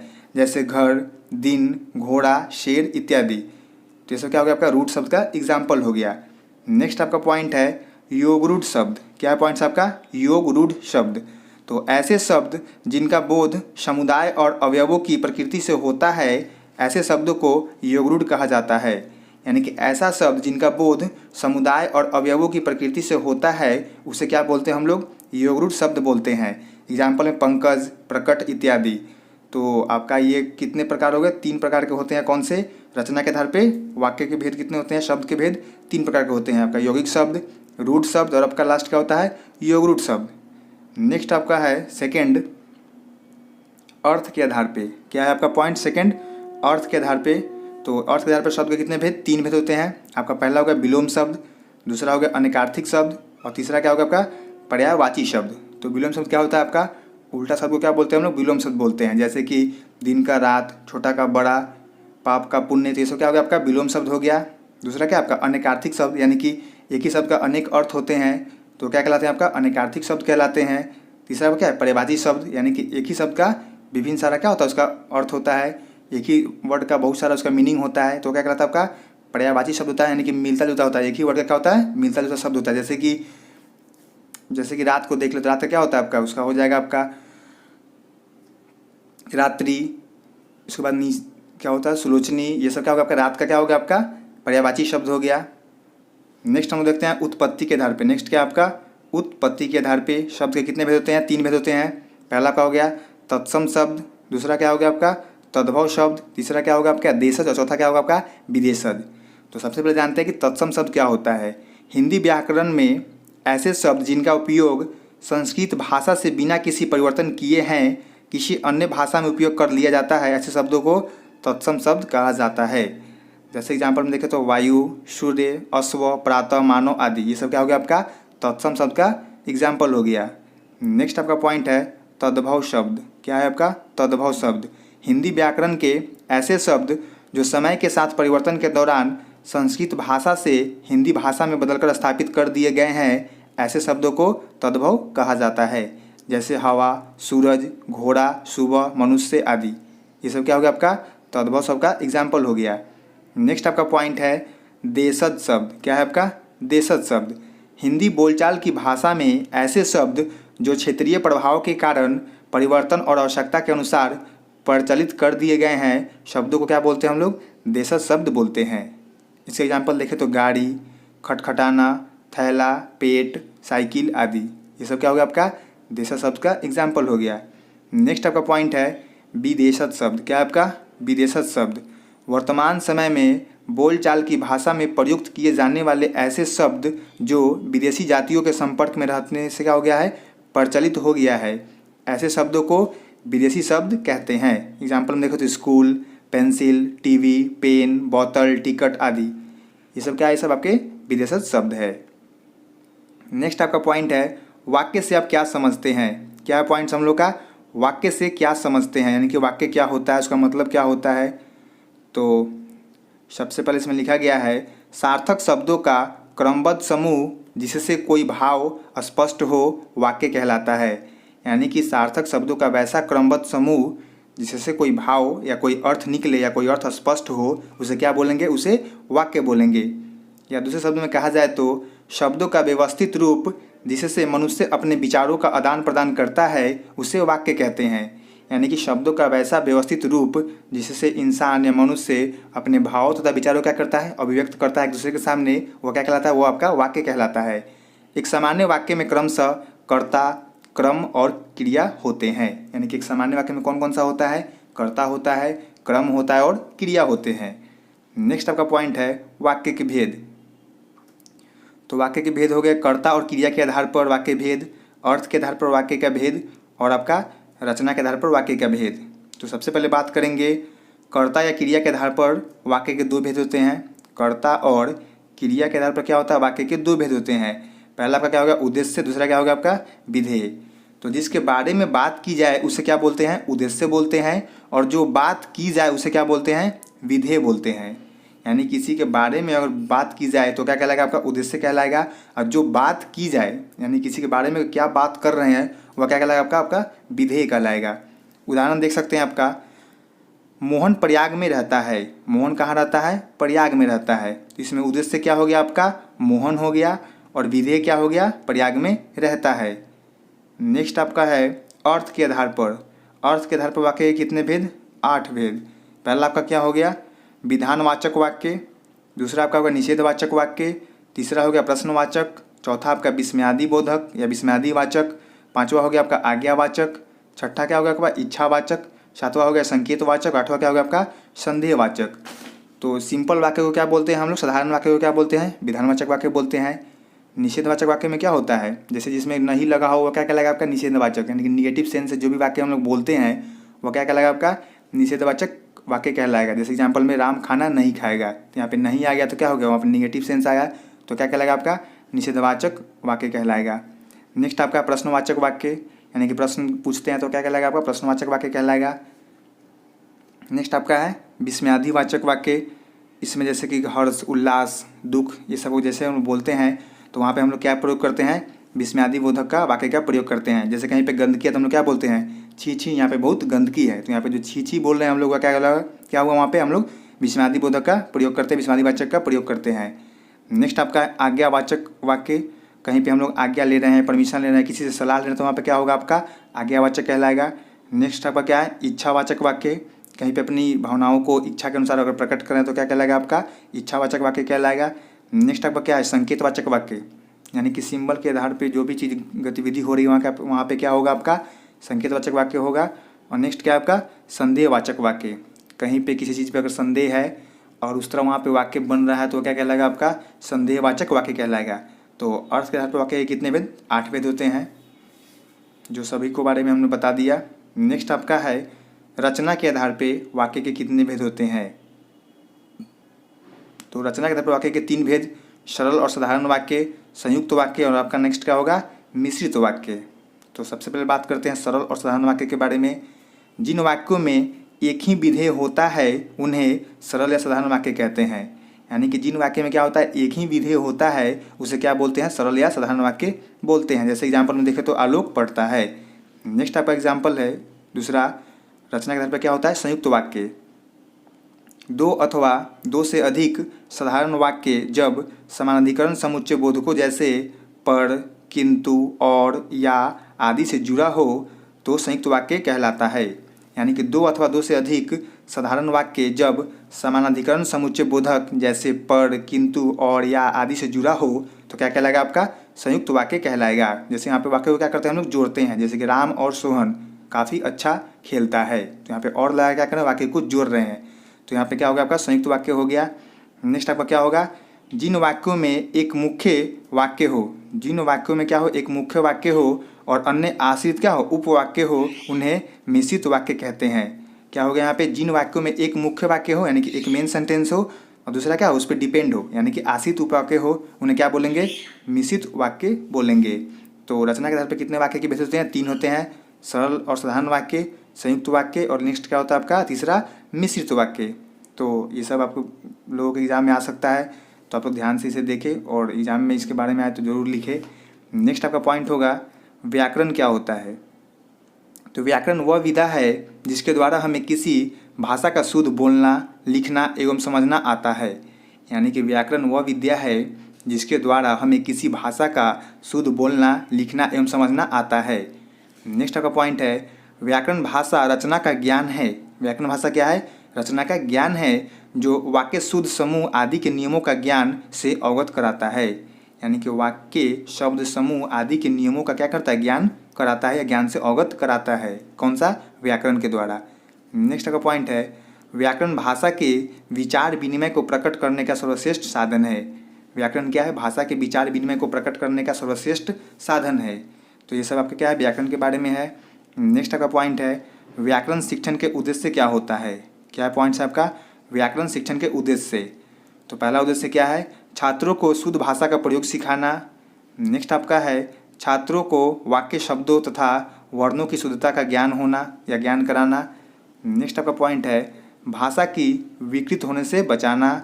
नेक्स्ट आपका पॉइंट है विद्यार्थियों को भाषा के लिए वैज्ञानिक दृष्टिकोण से परिचित करा देना। नेक्स्ट आपका 5वां पॉइंट है छात्रों को शब्दों की उचित प्रेरणा देना। छात्रों को क्या करना, शब्दों की उचित प्रेरणा देना। नेक्स्ट आपका पॉइंट है शुद्ध भाषा में भाव को व्यक्त करने की योग्यता विकसित करना। शुद्ध भाषा में भाव को व्यक्त करने की योग्यता को क्या करना, विकसित करना। नेक्स्ट आपका पॉइंट है भाषाई कौशलों की क्या करना, वृद्धि करना। यानी कि जो भी भाषाई कौशल होते हैं उसे क्या करना, बच्चों को वृद्धि करना है। तो ये सब क्या हो गया आपका व्याकरण शिक्षण के उद्देश्य हो गया। नेक्स्ट आपका पॉइंट है व्याकरण की आवश्यकता क्या क्या होती है, कहाँ पे पड़ती है, किसकी आवश्यकता, व्याकरण की आवश्यकता। तो इसमें पहला पॉइंट है शुद्ध भाषा के प्रयोग की दृष्टि से व्याकरण का बड़ा महत्व है। यानी कि भाषा का शुद्ध रूप से प्रयोग करने के लिए हमें क्या चाहिए, व्याकरण की जरूरत पड़ती है। नेक्स्ट का पॉइंट है बालक अपने भाषा को व्याकरण के द्वारा शुद्ध रूप से सुनना, बोलना, पढ़ना और लिखना सीखता है। यानी कि बच्चे सुनना, बोलना, पढ़ना और लिखना कैसे सीखते हैं, व्याकरण के द्वारा ही सीखते हैं। नेक्स्ट आपका पॉइंट है भाषा के शुद्ध और अशुद्ध प्रयोगों की परख व्याकरण के द्वारा ही होती है। नेक्स्ट का पॉइंट है व्याकरण के द्वारा व्यक्ति की तार्किक शक्ति का विकास होता है। क्या होता है, व्याकरण के द्वारा व्यक्ति का तार्किक शक्ति का विकास होता है। नेक्स्ट का पॉइंट है व्याकरण का ज्ञान होने से अभिव्यक्ति में क्या होती है, स्पष्टता आती है। यानी कि अपनी बातों को दूसरों को पहुंचाने के लिए क्या करना पड़ता है, हमें मतलब बोलना पड़ता है। बोलने के लिए हमें क्या चाहिए, व्याकरण की जरूरत पड़ती है ताकि हम शुद्ध रूप में अपनी बातों को किसी के सामने बोल सके। नेक्स्ट आपका पॉइंट है भाषा सीखने के लिए व्याकरण को जानना जरूरी है। यानी किसी भी भाषा को सीखने के लिए हमें क्या जानना होगा, व्याकरण का जानना काफ़ी ज़रूरी है। तो ये सब आपके क्या हो गए, व्याकरण के आवश्यकता हो गए। नेक्स्ट हम लोग आगे जानेंगे व्याकरण की विशेषताएं क्या होती है।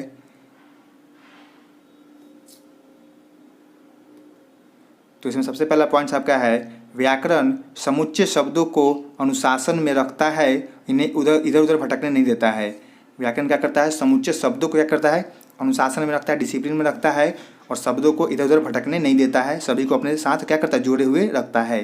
नेक्स्ट आपका पॉइंट है यह भाषा के स्वरूप को सार्थक बनाता है। क्या करता है, ये भाषा के स्वरूप को यानी कि स्ट्रक्चर को क्या करता है, सार्थक बनाता है। नेक्स्ट आपका पॉइंट है व्याकरण की शुद्धता और सुगमता व्याकरण से ही संबंध है। व्याकरण की शुद्धता और सुगमता किससे संबंध है, व्याकरण से ही संबंध है। नेक्स्ट आपका पॉइंट है यह भाषा के स्वरूप को क्या करता है, सार्थक बनाता है। नेक्स्ट आपका पॉइंट है गद्य साहित्य व्याकरण की नींव पर टिका है। जो आपका गद्य साहित्य है वह किस पे टिका है, आपका व्याकरण के आधार पे ही टिका है, व्याकरण के नींव पर ही टिका है। नेक्स्ट आपका पॉइंट है व्याकरण भाषा का विश्लेषण करता है, यह भाषा का शरीर है। व्याकरण क्या करता है, भाषा का क्या करता है, विश्लेषण करता है, यानी कि एक्सप्लेन करता है, एक्सप्लेनेशन करता है कि यह भाषा का क्या है, बॉडी के रूप में कार्य करता है। नेक्स्ट आपका पॉइंट है नई भाषा व्याकरण के द्वारा सरलता एवं स्वच्छता से सीखी जा सकती है। यानी कोई भी नई भाषा और उसके बारे में सीखना है आपको, तो क्या करना होगा, आपको व्याकरण के बारे में जानना होगा। अगर व्याकरण के बारे में आप जान गए तो भाषा को क्या करते हैं, आसानी से सीख सकते हैं। तो ये सब क्या हो गए पॉइंट्स आपके भाषा की विशेषताएं हो गई। नेक्स्ट हम लोग को आगे जानना है व्याकरण शिक्षण को रोचक कैसे बनाना है। यानी कि व्याकरण शिक्षण को रोचक बनाने के लिए क्या करना होगा, आपको सबसे पहले करना होगा व्याकरण की पाठ्यपुस्तक बालकों के मानसिक स्तर के अनुसार हो।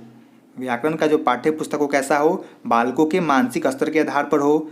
सहायक सामग्री के प्रयोग से व्याकरण शिक्षण का रोचक बनाया जाए। यानी कि टीचिंग एड्स के उपयोग करके क्या करना है, बच्चों को क्या करना है, ज्ञान देना है व्याकरण का, ताकि क्या हो जाए, क्लास कैसा हो, रोचक दिखे, यानी कि इंटरेक्टिव दिखे।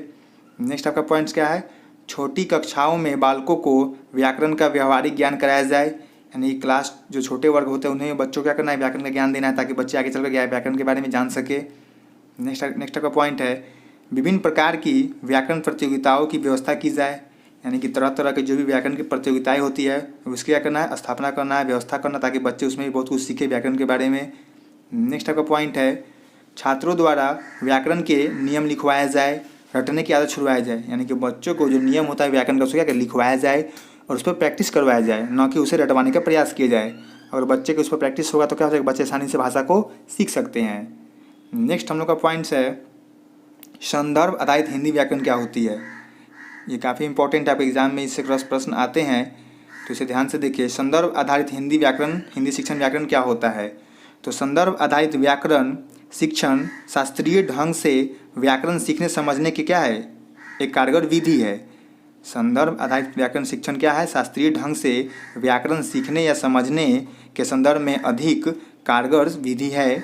भाषा के साथ जब कोई क्रिया जुड़ती है, यानी जब भाषा केवल नहीं बल्कि करके सीखी जाए, तब हम इसे संदर्भ आधारित या संदर्भ रहित क्या कर सकते हैं, व्याकरण बोल सकते हैं, व्याख्या सीखना कह सकते हैं। यानी कि भाषा के साथ जब कोई क्रिया जुड़ती है, यानी जब भाषा केवल नहीं बल्कि करके सीखी जाए, यानी कि भाषा को कैसे करना है, करके सीखना है, बोल के सीखना है, तब हम इसे क्या कर सकते हैं, संदर्भ आधारित या संसहित व्याख्या सीखना कहते हैं। नेक्स्ट हम लोग आगे इसमें है संदर्भ आधारित शिक्षण एक क्या है, व्यापक अवधारणा है। जो आपका संदर्भ आधारित शिक्षण होता है क्या होता है कि आपका व्यापक अवधारणा है। संदर्भ में व्याकरण शिक्षण के व्यवहारिक और सैद्धांतिक दोनों तरफ से छात्रों को लाभ प्रदान करता है। जो संदर्भ आधारित व्याकरण होता है उससे क्या होता है, बच्चों को व्यवहारिक रूप से और सैद्धांतिक रूप से क्या मिलता है, बच्चों को लाभ मिलता है। छात्र प्रयोग के धरातल पर व्याकरण की समझ बना पाते हैं। छात्र क्या करते हैं, इसके प्रयोग से धरातल पर व्याकरण की समझ को बना पाते हैं।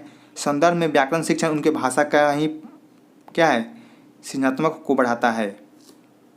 नेक्स्ट आगे है व्याकरण शिक्षण तभी कारगर सिद्ध हो सकता है जब छात्र रोजमर्रा की क्रियाओं का हिस्सा बने और पाठ के संदर्भ में शिक्षा के संदर्भ आधारित हिंदी व्याकरण को बेहतर तरीके से समझने का व्याकरण और भाषा के अनुप्रयोगों का विशेष रूप से क्या करें, ध्यान दे, योग्य बने इसके, जो इसकी सार्थकता को संप्रेषण में मदद करेगी।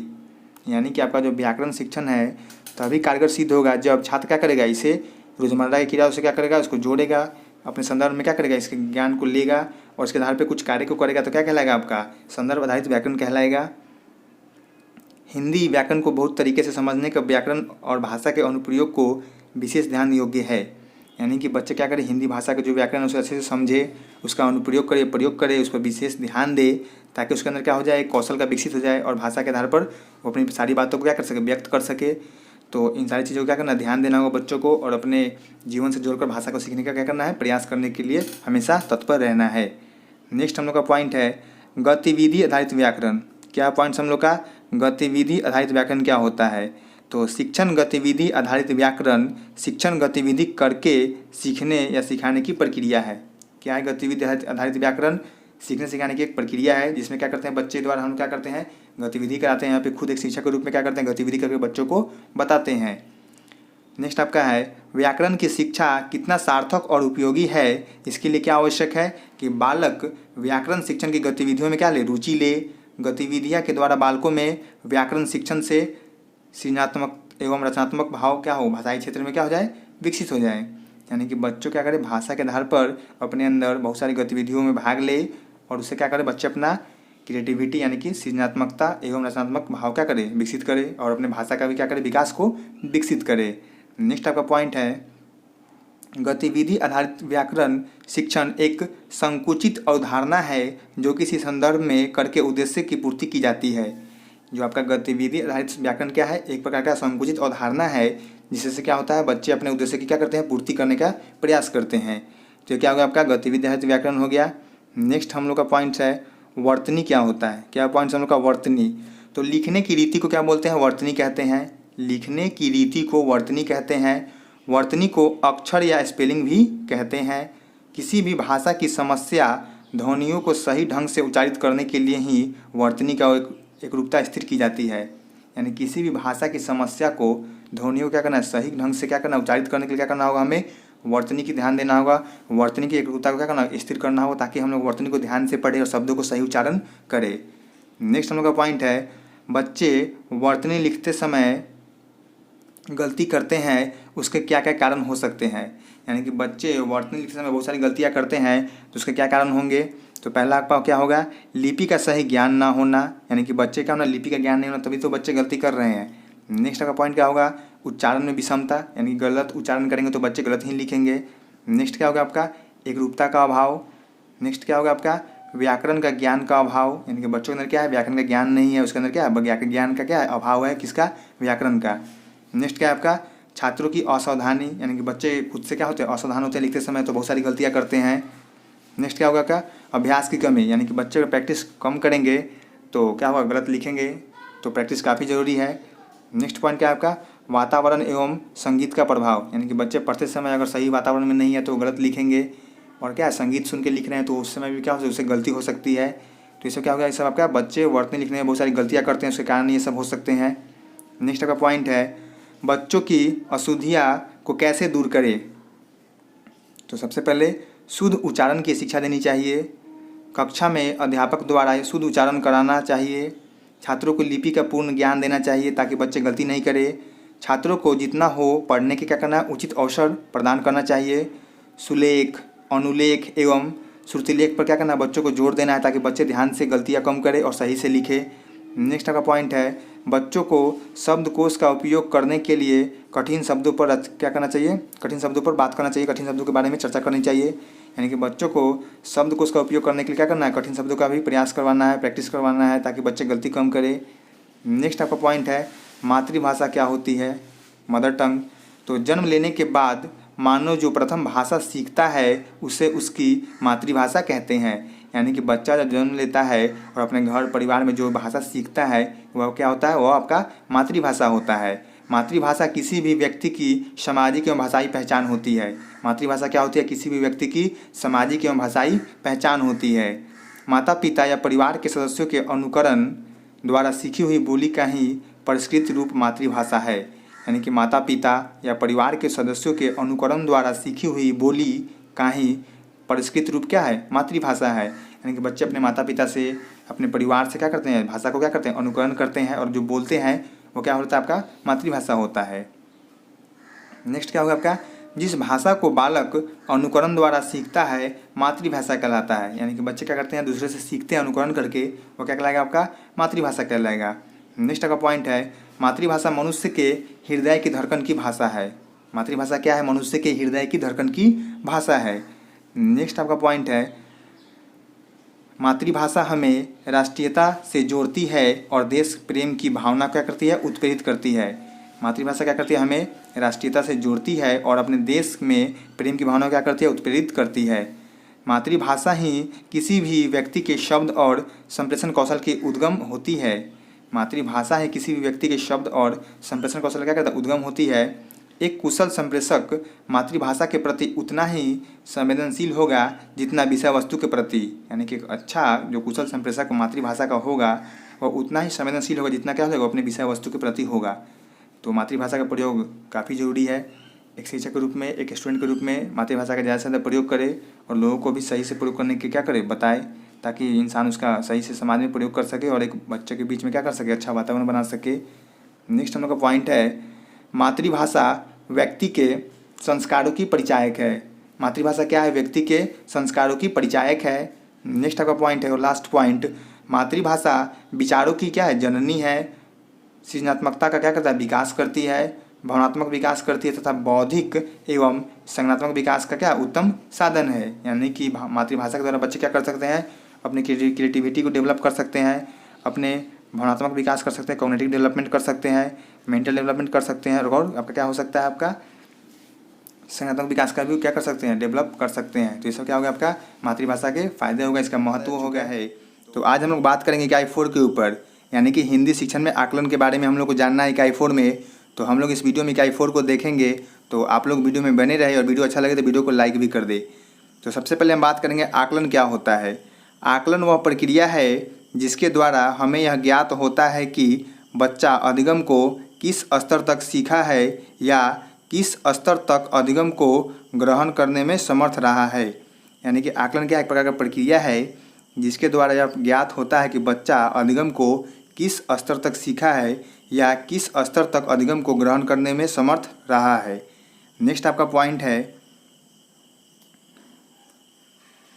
आकलन की प्रक्रिया में शैक्षिक उद्देश्यों एवं लक्ष्यों की प्राप्ति के लिए तथा विद्यार्थियों द्वारा अर्जित ज्ञान को परखने के लिए आकलन किया जाता है।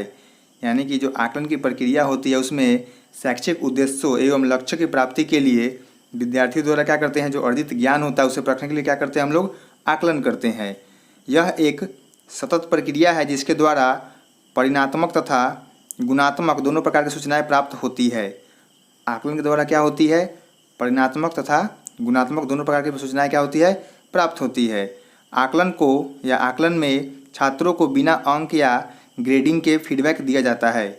आकलन में क्या होता है, छात्रों को अंक नहीं मिलता है और ग्रेड कोई नहीं मिलता है, सिर्फ उसको क्या मिलता है, फीडबैक मिलता है कि आपके साथ ये प्रॉब्लम है, आप इसे सुधार करने का प्रयास करें। यानी कि क्या मिलता है, आकलन के द्वारा बच्चों को फीडबैक दिया जाता है ताकि बच्चे उसमें सुधार कर सके, अपनी गलतियों को सुधार कर सके। अंतिम मूल्यांकन से पूर्व शैक्षिक उद्देश्यों की प्राप्ति में सुधार संभव हो, इसलिए आकलन जरूरी है।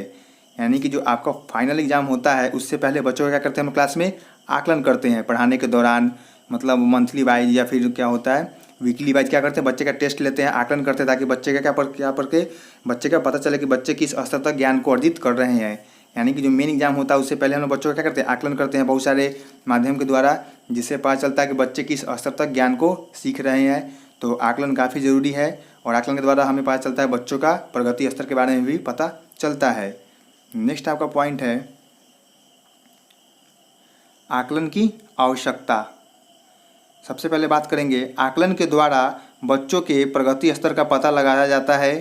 दूसरा आपका पॉइंट्स है विद्यालय में अध्यापन के पश्चात छात्रों की अधिगम क्षमता, रुचि, व्यक्तित्व, अभियोग्यता आदि के बारे में जानकारी प्राप्त करने तथा उनके अनुरूप पाठ्यक्रम निर्धारण या संरचना आदि के लिए आकलन की आवश्यकता पड़ती है। यानी कि विद्यालय में अध्यापन के पश्चात छात्रों की अधिगम क्षमता, रुचि, व्यक्तित्व, अभियोग्यता तथा जानकारी के बारे में क्या होता है, प्राप्त करते हैं हम लोग, और उसके अनुसार बच्चे का जो पाठ्यक्रम होता है उसका निर्माण करते हैं और संरचना आदि का भी आकलन क्या करते हैं, जरूरी पड़ता है, तो हम उसके लिए आकलन भी करते हैं। आकलन का सबसे ज़्यादा प्रयोग विद्यार्थी के ऊपर किया जाता है। यानी कि आकलन का प्रयोग सबसे ज़्यादा किस पे होता है, विद्यार्थी पे होता है। नेक्स्ट हम लोग का पॉइंट्स है आकलन विद्यार्थी के संदर्भ में कैसे होता है। आकलन विद्यार्थी के संदर्भ में तो विद्यार्थी क्या जानते हैं उसको कैसे करते हैं हम लोग पता, आकलन द्वारा पता करते हैं। छात्रों की रुचियों कौन सी विषय में है, छात्र की विशिष्ट आवश्यकता क्या है, छात्रों की योग्यता के अनुरूप पाठ्यक्रम चयन करने में, कक्षा में छात्रों को उचित स्थान वर्गीकरण करने में। तो इन सारी जगहों पे क्या करते हैं हम लोग, बच्चे का आकलन करते हैं कि उन्हें विद्यार्थी क्या जानते हैं, छात्र की रुचियाँ कौन से विषय में है, छात्र की आवश्यकता क्या है, छात्र की योग्यता के अनुसार पाठ्यक्रम चयन है कि नहीं है, कक्षा में छात्रों को उचित स्थान मिल रहा है कि नहीं मिल रहा है। तो ये सब क्या होता है, ये सब बच्चे के लिए हम लोग क्या करते हैं, आकलन करते हैं। तो इन सारी बिंदुओं पर हमें ध्यान देने की जरूरत होती है। नेक्स्ट हम लोग का पॉइंट है अध्यापक के संदर्भ में आकलन। क्या है पॉइंट्स हम लोग का, अध्यापक के संदर्भ में आकलन। तो छात्र के कौशल, योग्यता तथा अधिगम क्षमता का चयन करने के लिए। दूसरा पॉइंट आपका है शिक्षण विधि का चयन करने के लिए। तीसरा पॉइंट आपका क्या है, शिक्षण सामग्री के विकास के लिए।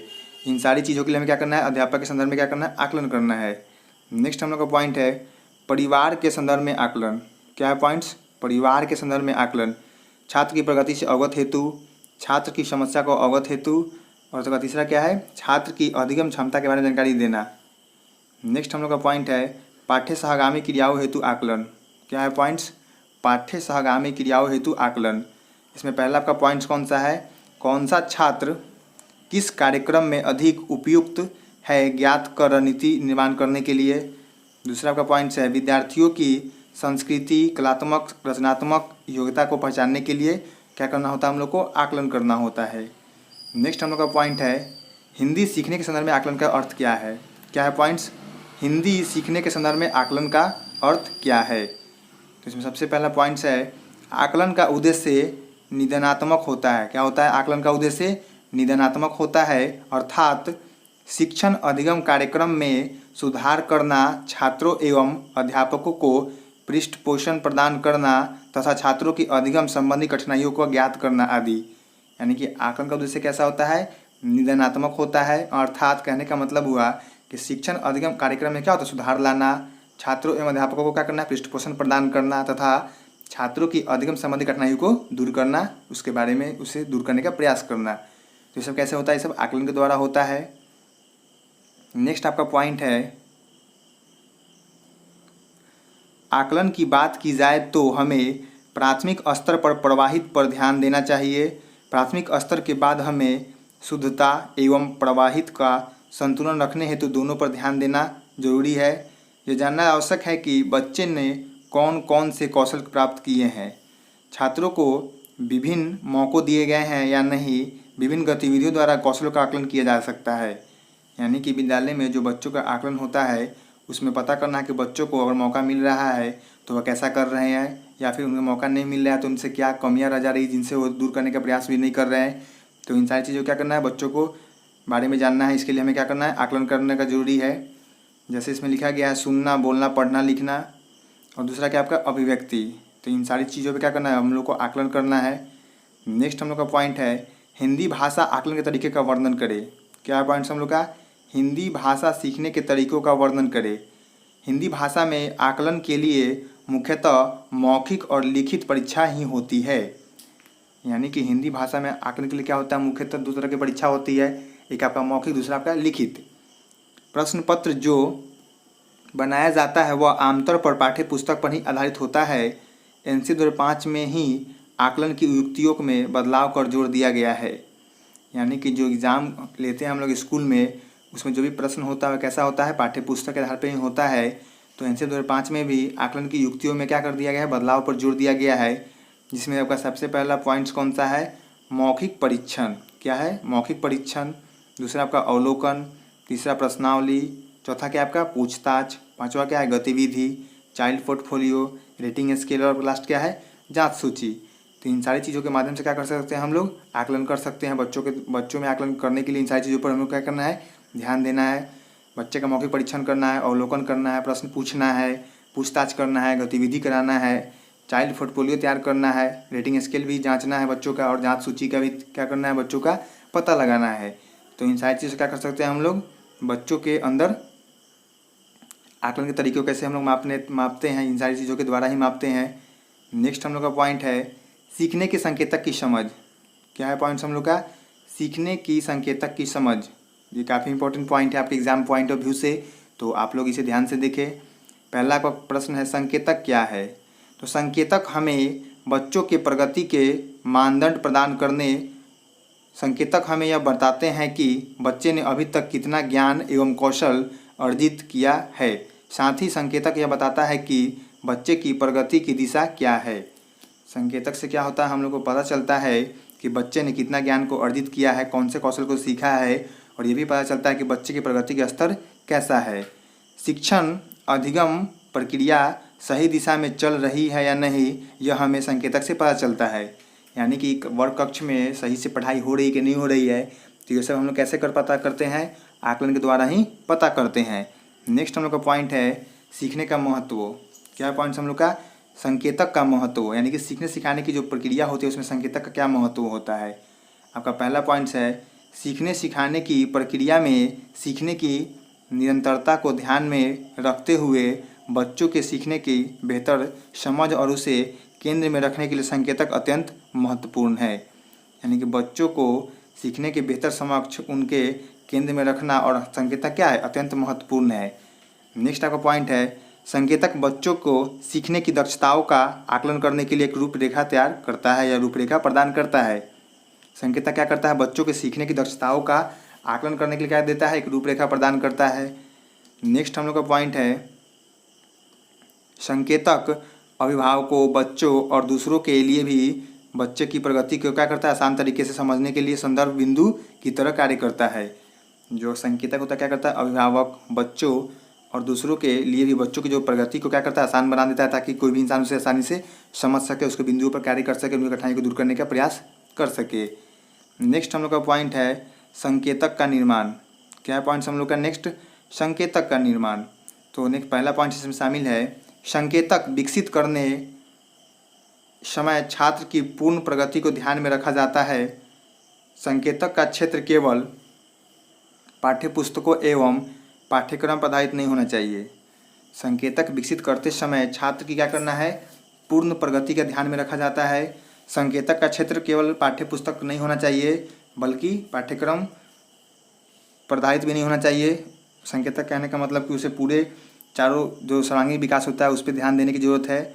नेक्स्ट हम लोग का पॉइंट है, संकेतक का निर्माण बच्चों के अधिगम ग्रहण की सतता या क्षमता के अनुरूप में समझते हुए कराना चाहिए। संकेतक का निर्माण कैसे करना है, बच्चों की क्षमता के अनुसार बच्चों को क्या करना है, कराना है संकेतक का निर्माण। नेक्स्ट हम लोग का पॉइंट है, संकेतक का निर्माण बच्चों के अनुभवों, प्रश्नों एवं सभी व्यक्तियों, विचारों और संवादों को ध्यान में रखकर करना चाहिए। संकेतक का निर्माण बच्चों के अनुभवों, प्रश्नों एवं सभी व्यक्तियों, विचारों और संवादों को ध्यान में रखकर करना चाहिए। नेक्स्ट हम लोग का पॉइंट है, संकेतक का क्षेत्र केवल पाठ्यपुस्तकों एवं पाठ्यक्रम पर केंद्रित नहीं होना चाहिए, वरन यह पाठ्यचर्या के विशेष उद्देश्यों को अनुरूप होना चाहिए। कैसा होना चाहिए, पाठ्यचर्या के विशेष अनुरूपों के अनुरूप होना चाहिए, केवल पाठ्यपुस्तक और पाठ्यक्रम के आधारित पे नहीं होना चाहिए। नेक्स्ट हम लोग का पॉइंट है, कक्ष में संकेतक का प्रयोग। क्या पॉइंट्स हम लोग का, कक्ष में संकेतक का प्रयोग। तो सबसे पहले इसमें हम लोग बात करेंगे, यह शिक्षक के लिए चुनौतीपूर्ण स्थिति उत्पन्न करती है।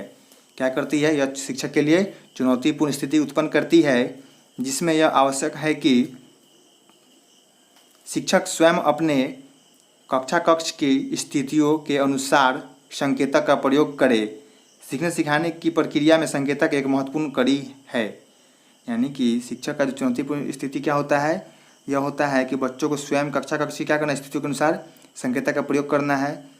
सीखने सिखाने की प्रक्रिया में संकेतक एवं महत्वपूर्ण क्या है, कड़ी है। इसके माध्यम से बच्चे क्या करते हैं, आसानी से चीज़ों को सीखते हैं। संकेतक ही वो आधार है जिसके माध्यम से बच्चों से संबंधित क्षेत्र में दक्षता का सुव्यवस्थित विकास किया जाता है। संकेतक एक प्रकार का बेस है जिसके माध्यम से क्या होता है, बच्चों से संबंधित क्षेत्र में दक्षता का सुव्यवस्थित विकास किया जाता है। संकेतक का प्रयोग करते समय निम्न बातों क्या करना है, आवश्यक है और इसे ध्यान देने की जरूरत है। जिसमें आपका सबसे पहला पॉइंट कौन सा है, कक्ष में शिक्षण प्रक्रिया के दौरान संकेतक को बच्चों के लिए सुगम एवं सहज बनाने के लिए उपयुक्त सहायक सामग्री का प्रयोग किया जाए। कक्ष में शिक्षण प्रक्रिया को क्या करना है, आसान बनाना है। उसके लिए हमें क्या करना होगा, शिक्षण सहायक सामग्री का प्रयोग करना होगा। नेक्स्ट का पॉइंट क्या है, सीखने सिखाने की प्रक्रिया के दौरान संकेतक से संबंधित उन सभी विधियों, प्रयोगों, गतिविधियों आदि का प्रयोग किया जाए जिनसे संकेतक के उद्देश्य की क्या हो जाए, पूर्ति हो रही हो। सीखने सिखाने की जो प्रक्रिया आपका है, क्या करना, उसके दौरान बच्चों का सभी विधियों, प्रयोगों और गतिविधियों को क्या करना है, ध्यान देना है, उसका प्रयोग करना है, जिनसे क्या हो जाए, संकेतक का क्या हो जाए, उद्देश्य की प्राप्ति हो जाए।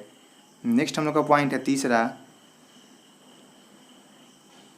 संकेतक के कक्ष में प्रयोग का आशय है कि बच्चा सीख रहा है। ऐसी स्थिति में यह आशय है कि शिक्षण प्रक्रिया इतनी रोचक, सुगम एवं सहज हो कि सीखने सिखाने की प्रक्रिया पर बच्चे की समझ पूर्ण रूप से बन सके। यानी कि संकेतक के कक्ष में क्या करना है, प्रयोग का ऐसा मतलब हुआ कि बच्चा सीख रहा है कि नहीं रहा है। ऐसी स्थिति में क्या करना है, शिक्षण प्रक्रिया क्या करना है, रोचक बनाना है, सुगम बनाना एवं सहज बनाने का प्रयास करना है, ताकि बच्चे उसे आसानी से समझ सके, उसके प्रति सोच को विकसित कर सके। नेक्स्ट हम लोग का पॉइंट है रेटिंग स्केल। क्या पॉइंट हम लोग का, रेटिंग स्केल। रेटिंग स्केल एक तरह से जांच सूची है, लेकिन यह एक यंत्र है जिसका इस्तेमाल सूक्ष्म विवरण के लिए किया जाता है। ये आपका रेटिंग स्केल हुआ। नेक्स्ट आपका है पोर्टफोलियो। क्या है नेक्स्ट आपका? पोर्टफोलियो।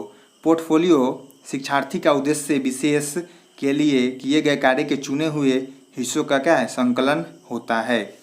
पोर्टफोलियो क्या होता है? शिक्षार्थियों के द्वारा या उसके उद्देश्य के बारे में जानकारी प्राप्त करना कि उन्होंने उस कार्य में भाग लिया, उनका हिस्सा क्या था, इनके बारे में क्या करना है? संकलन को करना है। या किसी भी छात्र का क्रमिक विकास का प्रमाणिक रिकॉर्ड उपलब्ध कराता है। क्या कर रहा था? पोर्टफोलियो किसी भी बच्चे का क्या करता है? क्रमिक विकास का प्रमाणिक क्या करता है? रिकॉर्ड को उपलब्ध कराता है। यह विद्यार्थियों के स्वमूल्यांकन परिवर्तन को प्रदर्शित करता है। यह अधिगम लक्ष्य को पूर्ण करने में सहायक होती है, जिससे अधिगम की प्रक्रिया स्पष्ट सार्थक होती है। नेक्स्ट है इसमें विद्यार्थी एक समय पर पूर्ण आकलन में चिंतन स्वतंत्र होकर करता है। यानी एक समय ऐसा आता है कि विद्यार्थी क्या होता है? फ्री माइंड हो जाता है और समय पर क्या करता है? पूर्ण आकलन में क्या करता है? चिंतन स्वतंत्र होकर करता है और अपनी गलतियों को पहचानता है, उसे सुधार करने का प्रयास करता है। तो जीवन में एक छात्र के रूप में क्या करना है? शिक्षक को पोर्टफोलियो को तैयार करना है ताकि बच्चे की कमियों को जान सके, उसे दूर करने का शिक्षक प्रयास कर सके, या बच्चे को बताए कि उन्हें ये सब चीज़ों में क्या है? प्रॉब्लम है, वो सब खुद से इसे ठीक करने का प्रयास करे। तो चाइल्ड पोर्टफोलियो क्या है? काफ़ी ज़रूरी है किसी भी इंसान के लिए। नेक्स्ट हम लोग का पॉइंट है सतत एवं व्यापक मूल्यांकन। क्या है पॉइंट हम लोग का?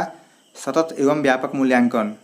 सतत एवं व्यापक मूल्यांकन बच्चों के समुचित विकास का निरंतर और नियमित आकलन है, जिससे विकास के सभी पहलुओं का विभिन्न विधियों एवं उपकरणों के द्वारा व्यापक आकलन किया जाता है। सतत एवं व्यापक मूल्यांकन के बारे में समुचित विकास का निरंतर और नियमित आकलन है कि बच्चे विकास के सभी पहलुओं क्या करें? विभिन्न विधियों को जाने, उसके उपकरणों को जाने और सही से उसका प्रयोग करें।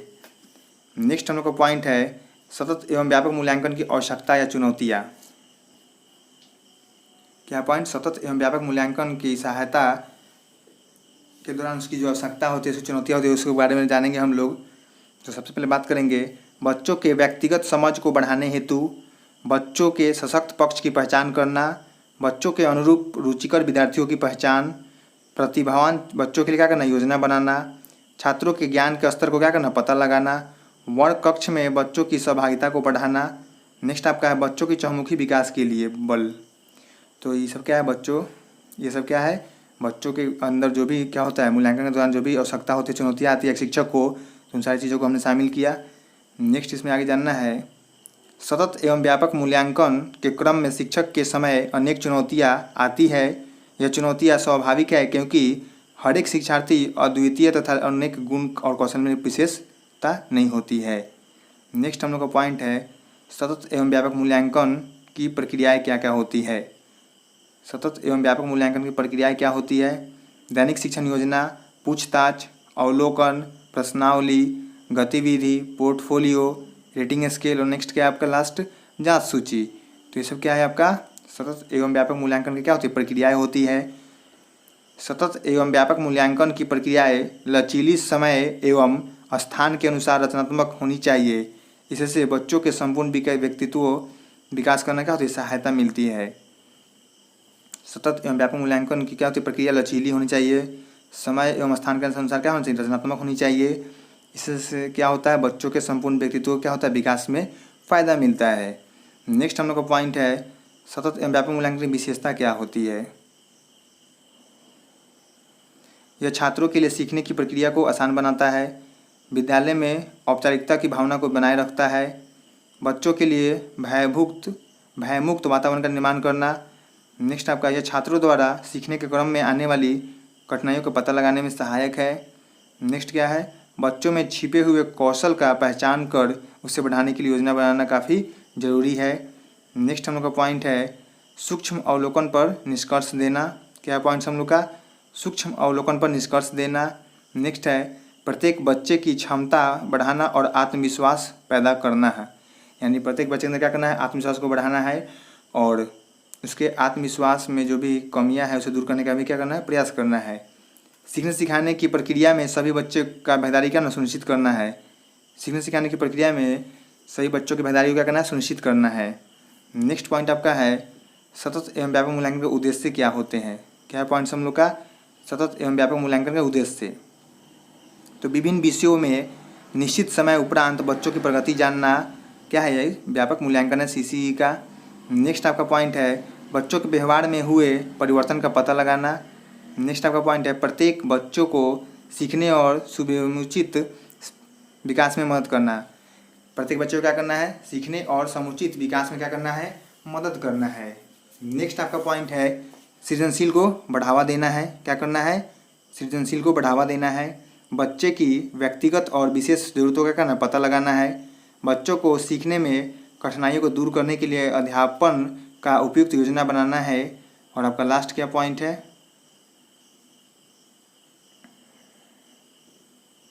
बच्चों की रुचि जानना, कक्षा में चल रही सीखने सिखाने की प्रक्रिया को बेहतर बनाना। नेक्स्ट क्या है, बच्चों में परीक्षा के प्रति व्याप्त भय एवं दबाव को दूर करना और स्व आकलन यानी कि असेसमेंट के लिए क्या करना, बच्चों को प्रोत्साहित करना। तो इन सारी चीज़ें क्या है, ये सब आपकी है सतत एवं व्यापक मूल्यांकन का उद्देश्य है। तो आप ये सब एग्जाम में है तो लिख सकते हैं ध्यान से। तो ये था आपके आज की वीडियो। इस वीडियो में हमने बात की आपके एसेट पेपर के ऊपर, जिसमें हम लोगों ने इकाई 4 को देखा। इकाई 1, इकाई 2, इकाई 3 का वीडियो बन चुका है। अगर आप लोगों ने नहीं देखा तो वीडियो को जाकर देख सकते हैं, चैनल पे डाला हुआ है और प्लेलिस्ट भी बन चुका है। तो वीडियो अच्छा लगा हो तो वीडियो को लाइक कर दे, शेयर कर दे। तब तक के लिए धन्यवाद, मिलते हैं नेक्स्ट वीडियो में।